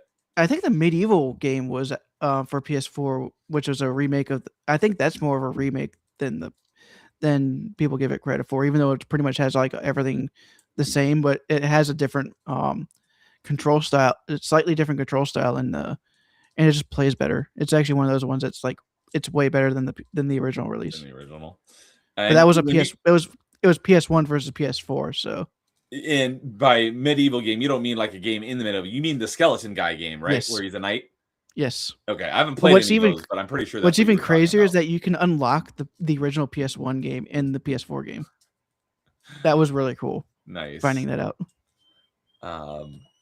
So I have faith, and if they do a Ocarina of Time edition Switch 2, I may have to get that because I want to play Ocarina of Time. And if I do upgrade to a Switch 2, then I would get the Star Fox 64 remake as well, because that looks really nice.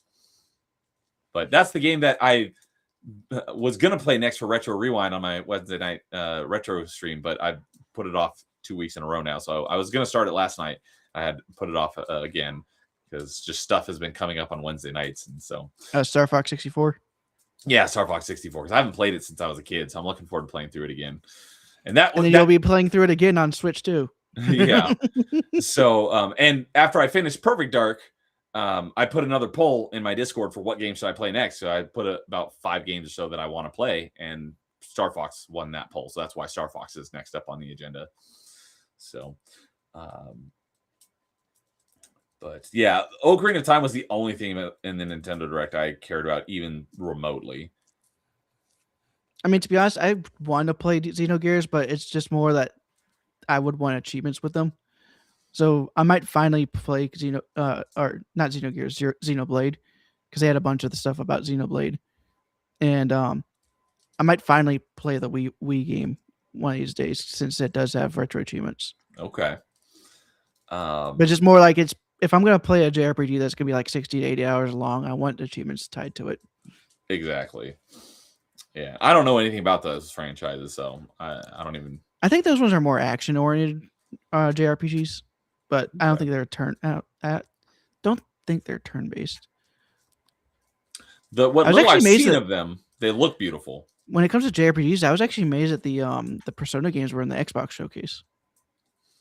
Persona's had a great reputation. A lot of the Persona games have been on Game Pass.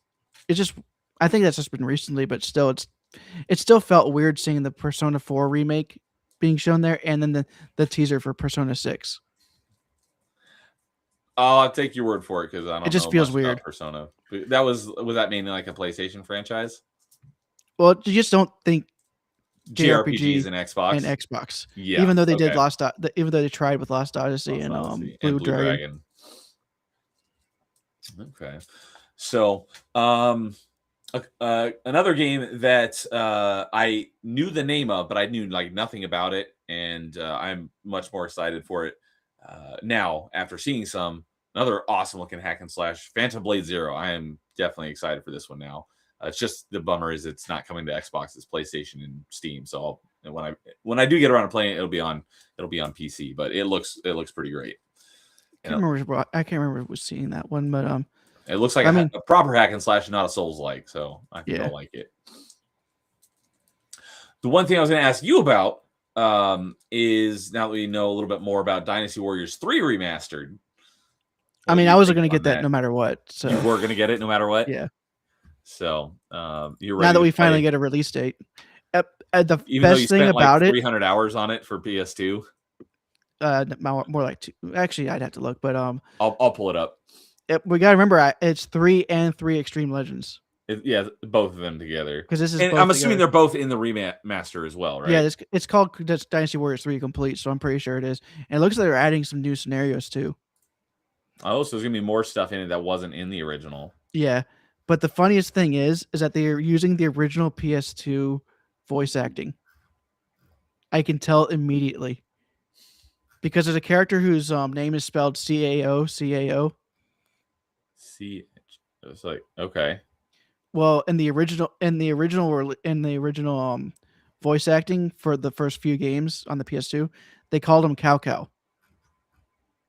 So I heard Cow Cow, and I was like, "That's the original voice acting that they did not change at all." Okay, which is hilarious. Which is partially hilarious, but also like pretty cool. Because is that a good thing or a bad thing in your opinion? If you want the camp and the cheese, it's a good thing. Okay, because some of the lines are like it feels like there was the first time recording. They're like, "That's good, we're good, let's go." And you can even hear one of the lines in the trailer. But that character's name is actually pronounced Sao Sao because the way that those letters are supposed to be pronounced is supposed to be this TS sound for C, not the hard C. Okay. Oh, sorry. I found it. You were correct. It was 200 hours, not 300 hours.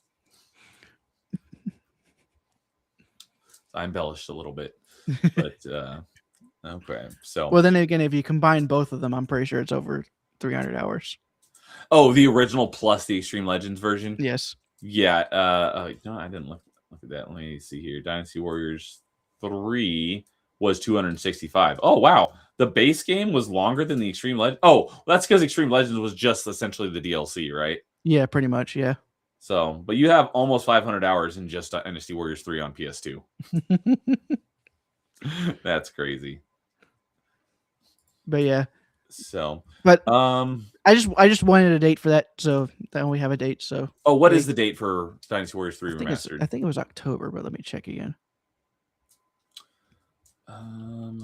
Let's see here. What other games?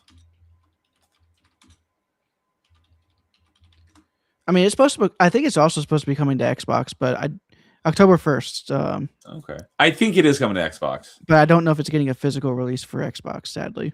Yeah. Xbox gets screwed on the physical releases. I hope that's one thing that they fix. Next generation? Well, they could fix it this generation. Oh, one of the things that Asher Sharma does is we want more physical editions. That would be nice. And real physical editions. Yeah. I know some people think that just because you install from the disc, it's not that the game isn't there. But if you install directly from the disc, the game is on the disc. Yeah. Lois was just kind of ranting about that on Satisfactory yesterday. He's like, if it's not on the disc and I play it from start to end without any connection to the internet, it's not a physical edition. I'm like, exactly. I hear you. But some people think that just because you install from the disc, it's not on the. They think that it's not a regular physical edition. I'm like, I haven't heard that. Those people don't realize the reason why the companies do that is because reading from a hard drive is faster than reading from a Blu-ray drive, and we've already upgraded from the hard drive on that side. We're now on solid. You're talking about the people who say if you can't actually play it off the disc, it's not a real. Okay, like I understand because I miss not having to install, but I would rather have the faster like load times and stuff and have to install it. And they do make it now, so you don't have to install the entire game before you can start playing it. That's true. So you usually only have to get the first third or something or first fourth on there, and then you can start playing. So that is one of the things that I do like about Switch is I can actually because I don't have an expansion, so I just have the base 16 gigs or whatever 32 that are built into it, and I can put in one of my I don't know, it's not a cartridge. What would you call it? It's a cartridge. Those are cartridges. I don't know. I wouldn't call it a cartridge. Well, the 3DS were cartridges too, and they're the same thing. Those I wouldn't consider those cartridge either. What word would I call it? I don't know, but we'll use cartridge for the sake. But I can put in a cartridge and just play the game through on the cartridge. I don't have to install anything, and then I could take it out and put another one in and play it. So I do like that, and you can't do that with Xbox anymore. Yep. You haven't been able but to. That's because they're cartridges that they can be done that way because they can have the faster read speeds. Yeah, it's not a spinning disc. So, they're almost their own solid state drives almost. Exactly. Miniature ones. But was there any other games that you wanted to mention? I mean, to be honest, I don't know why everyone's. I mean, I can get some of the jokes with the God of War game. Laffy, where he plays his wife after she dies. Mm-hmm. I'm like, she's a middle-aged woman, and she just woke up from death. Why are you complaining that she looks like that? Literally. I haven't played any God of War games, so if I had, I would probably be excited for it. It looks like another game that's based on the Norse games. It's just you're playing as a different character, and it's not like we left Kratos in a spot where it's like we needed to play as him now because to continue the story. Yeah, we kind of left at a point where it's like if you never played another game again, it wouldn't be that big of a deal. Yeah, so the combat looks pretty good. I will probably play Lao Fei at some point, but I do plan to go back and play from the beginning and basically play through the whole franchise at some point. I just don't know which versions of each game I'm going to play because they did announce the God of War trilogy remake. So by the time I get around to it, maybe that'll be out and I'll play that one. Who knows? Yeah, but I do want to play through the whole franchise. It does seem like Sony is axing their single player games on PC though. Yeah, I am sad about that because it's because after the novelty of it happening, you started seeing. I think each game started seeing less and less sales on PC. Yeah, and I think it's because most PC players only buy single player games on sale, so they're never going to buy them like within the launch window. Which is I'm never going to buy it on launch window regardless. Yeah, but you see what I'm saying, like they're thinking, why would we release this when? Why would we spend all this money to get these games working on variable hardware when people aren't going to buy it for? I hate that they're doing that because I don't think I'm ever going to buy it. I understand I can completely understand it though because it's like they're not selling enough to really make the swap, and it's making their PS and everyone's complaining that PS5 has no games because they're all on PC.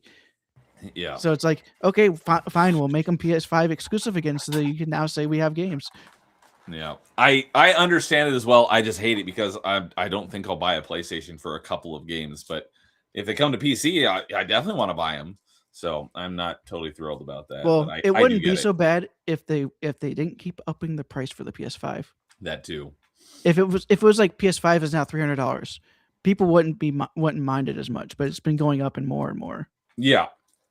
Although I haven't looked because I don't, like I said, I don't know when or if I'll ever get around to getting a PlayStation. But if I do, I'll probably buy it secondhand. I'm definitely not going to pay full price. I mean, I bought mine $500, but that was whenever it was still within the first year. So if I do get it, I'll buy it secondhand. I'm sure I'll be able to get it for a lot cheaper. So, other game. I think the only thing I can complain about with the God of War Laffy gameplay trailer is I didn't like the dialogue that much, but the idea with that sword and the gelatinous cube actually makes perfect sense for some Asian mythologies because there is a mythology based on two sword makers. The first sword maker made a sword that would cut anything that got near its blade. It would cut the air and would cut any sheath that it was put in. So that's why the gelatinous cube is usually used with those mythologies. It's because that's the only thing you could keep it in.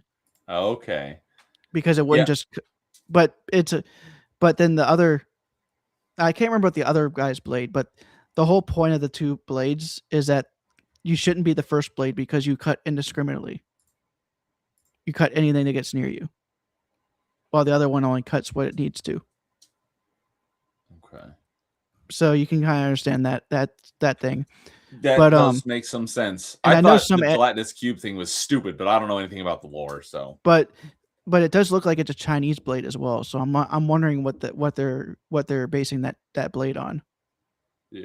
Because they were saying it does seem like that blade is important in there. So I'm interested in that. And it seemed like they had a Japanese god, an Aztec god, and then they had the Sphinx from Egyptian.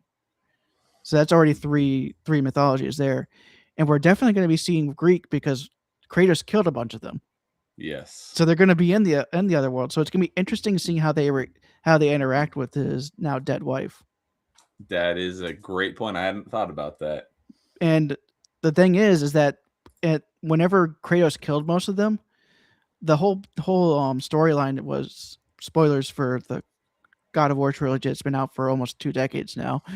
The whole point was that when he opened Pandora's box in the first game, it turns out that what was put inside of Pandora's boxes were a bunch of curses, and those curses didn't actually go to Kratos to make him stronger to be able to kill Ares. Those curses just went out to each of the gods and cursed those gods. Like Zeus was cursed with a fear. And his fear was always that one of his offspring would kill him, like he killed his father. Oh. In the Greek mythology, where he killed Kronos. I did not know that.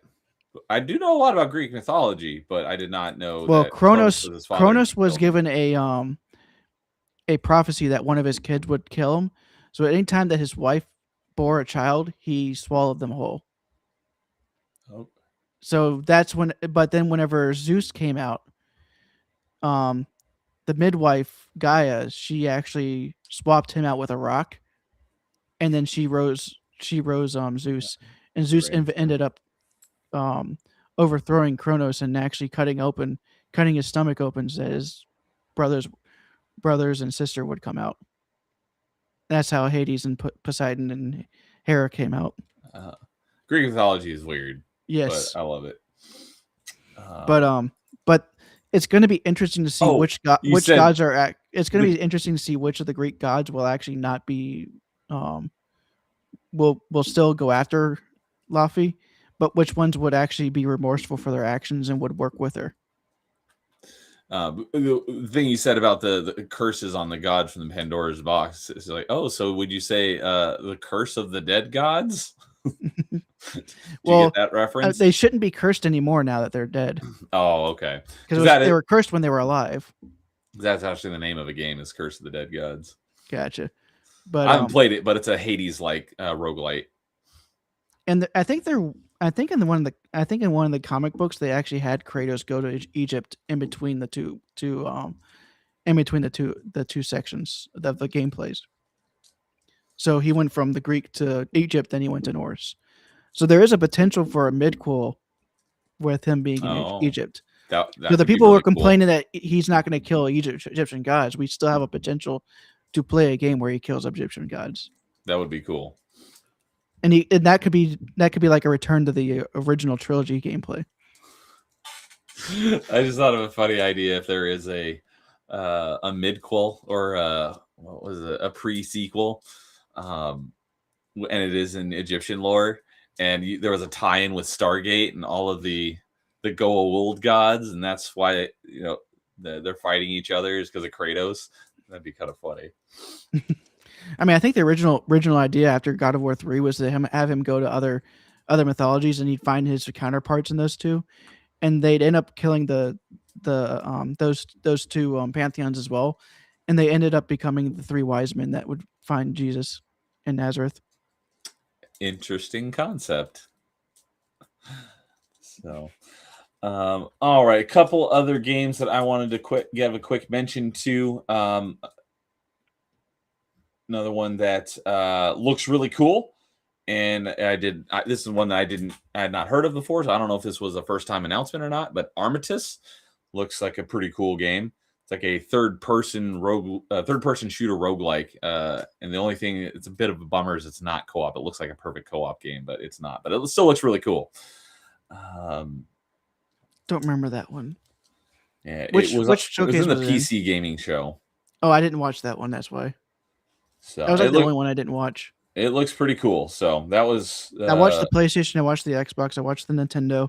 I watched the Summer Games Fest, and I watched the Future Games Showcase. Okay. I didn't watch the PC game. Did you watch Day of the Devs? No, I did not watch that one. Okay, there wasn't much from that one, so you didn't miss much. But yeah, PC Game Show had some interesting things.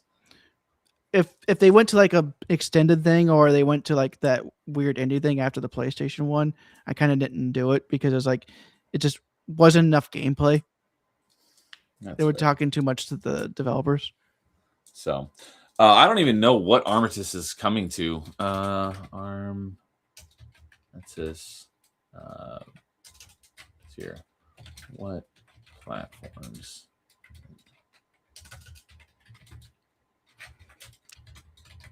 While you're looking it up, Wolverine's gore is actually looking really good. Oh, I did want to. So it looks like Armistice is on everything, Switch 2 included. So it looks pretty cool. So I do recommend taking a look at it. But yes, I did want to mention Wolverine. Wolverine does look. That's another one where if it was coming to Steam, I'd absolutely buy that. But I don't think it's going to. So I just hope it does. It's not quite. I just hope it's not quite as cutscene heavy throughout the entire game as that section that they showed off. Oh, okay. I'm pretty sure they showed off that section to show a bit more of the cutscenes than some sections would. I'm pretty sure.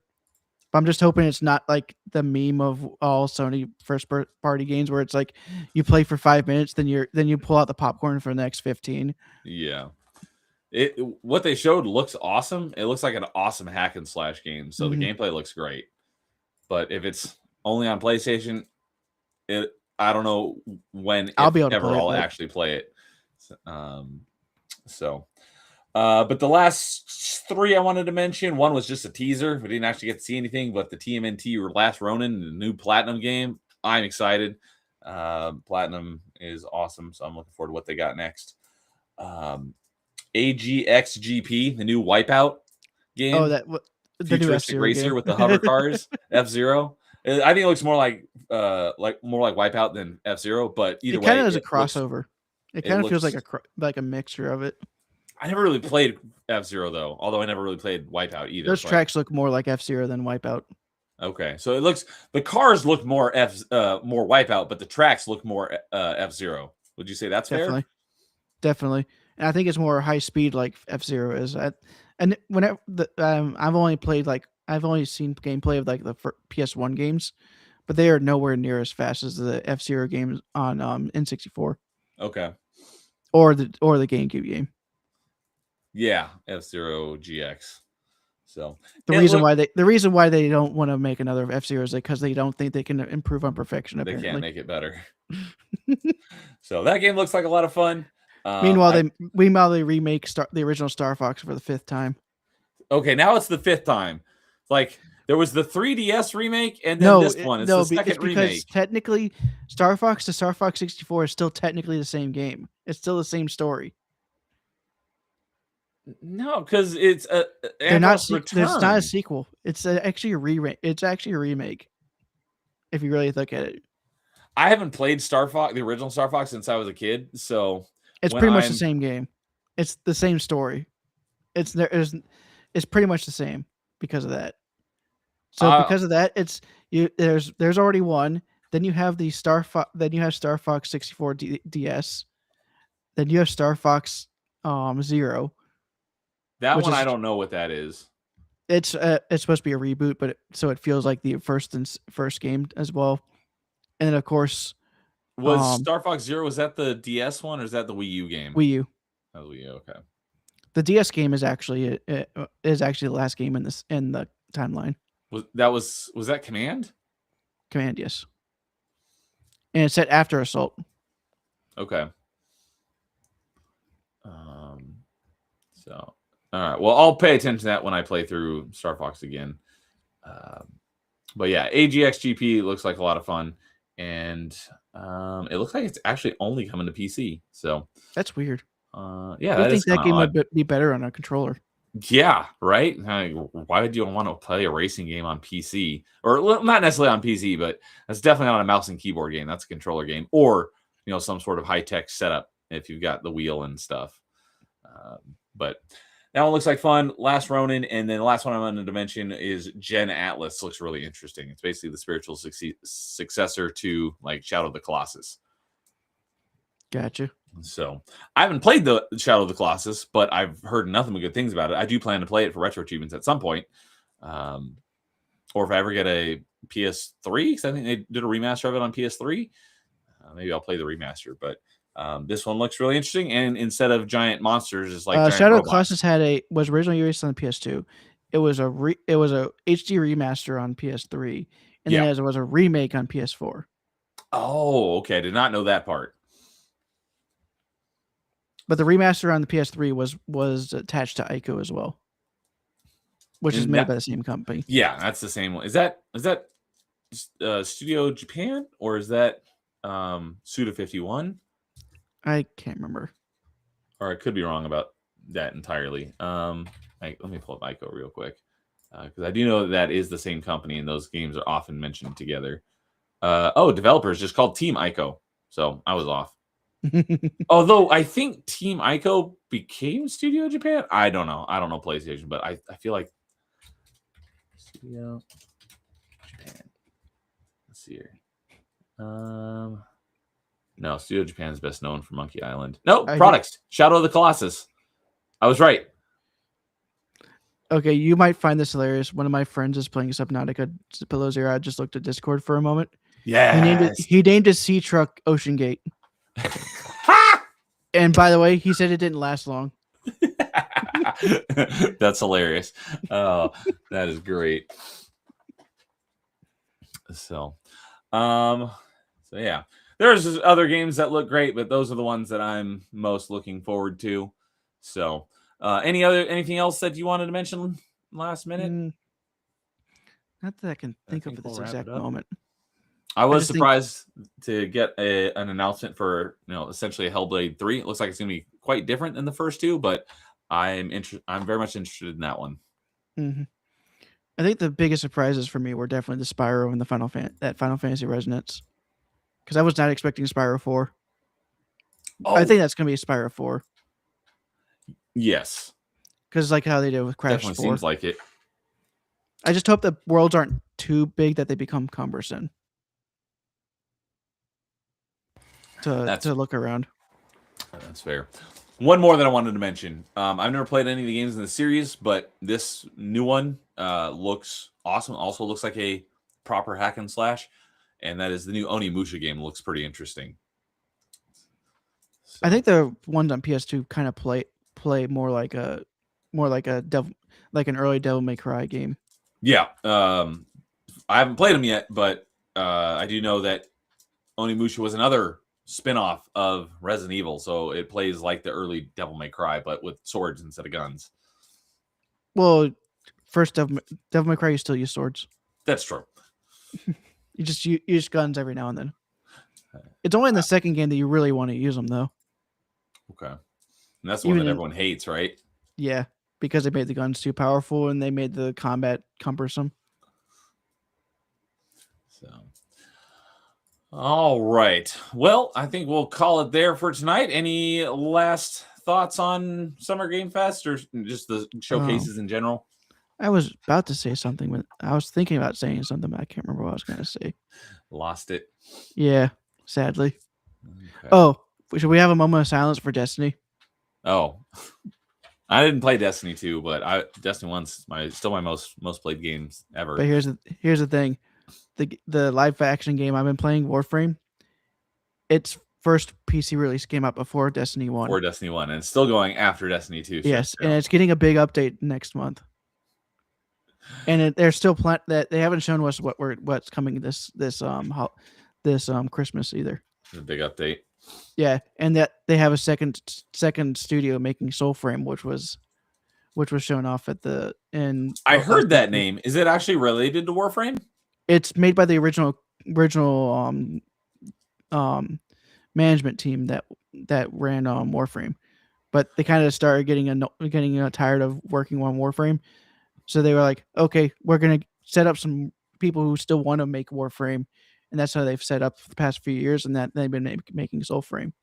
Okay. Do they take place in the same universe, or is it completely separate? I You know? don't know that yet, but Okay. for me, I'm not really as interested in that game because it's still an online game, but it's more precision based, and I don't know how that would work with an online game with servers. Okay. Is You know, it like with still a shooter? no, it's more of a hack and slash. Okay. I'll have to take a look at.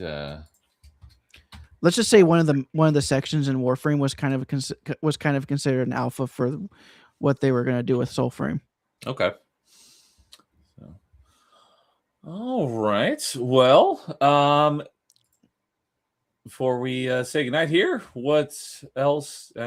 Anything else you want to mention about what you're doing? I know you're going to be continuing. Just the next 2 nights, I'm going to be continuing Super Mario Galaxy, and hopefully we have something together on Sunday. Yeah. Oh, that's right. So, all right. So you're doing Galaxy. I keep wanting to say Sunshine, but you're doing Galaxy tomorrow. I've already done and Sunshine Saturday. on stream. Yes, I know. I just for some reason keep getting those games mixed up in my head. But you're planning on doing Galaxy tomorrow and Saturday night. Yes. All right. I can see myself doing that for a few more, about a week or two more. Okay. Well, to be honest, with me having to do Luigi, it's going to take a while as well. But at least with the Luigi, I could just go through and just do the stars. I don't have to do all the challenges that are associated with some of the levels. All right. So as for myself, this will be it for here on my channel. Unless I may do some Subnautica this weekend, probably Saturday. We'll see. I don't know. We might have plans on Sunday. So, but I will probably be on Carl's channel tomorrow night for his Gaming Weekly News show, and then I will be for sure on Saturday night we're doing a little top 5 over on his channel for some top 5 system seller games, and then it's looking very likely that Dude and Paul and I and hopefully Bliss will be finishing off. I think Halo Bliss is the 5. only one that wouldn't join us. Yeah, he had to miss it for the first half of Halo 5. So well, it's because he'd have to find his Xbox, I think. Oh, is that why? Yeah. Well, hopefully he can join us, but it's looking very possible that we'll finally be able to finish Halo 5 on Sunday. Yes. So, and that'll be I won't be streaming that. Dude might, but I know Paul will for sure. So that's where I'll probably be on Sunday morning. So yep. All right. Well, it'll be Sunday afternoon for me. Yeah, Sunday morning for me, well, ideally, and then Sunday afternoon for you. So that will do it for tonight's Achievement Chasers. So thank you, Dude, as always, for doing this with me. Although I'm doing this with you since this was your idea. Well, the second half. Well, yeah. I just mean doing the Achievement Chaser stream was your idea. That's right. I forgot about that. Yeah, you're like, hey, do you want to do a stream where we talk about achievements? And I'm like, yeah, let's do it. So I always forget that. I always love doing this. So, and gives me a chance to talk about what I played, because a lot of times I play stuff, but I don't really get a whole lot of chance to talk about it. So, but all right. Well, everyone have a great rest of your Thursday night. And if I don't talk to you before then, have a great weekend. So have a good night, everyone. And we will talk to you later. And as always, in the meantime, game on.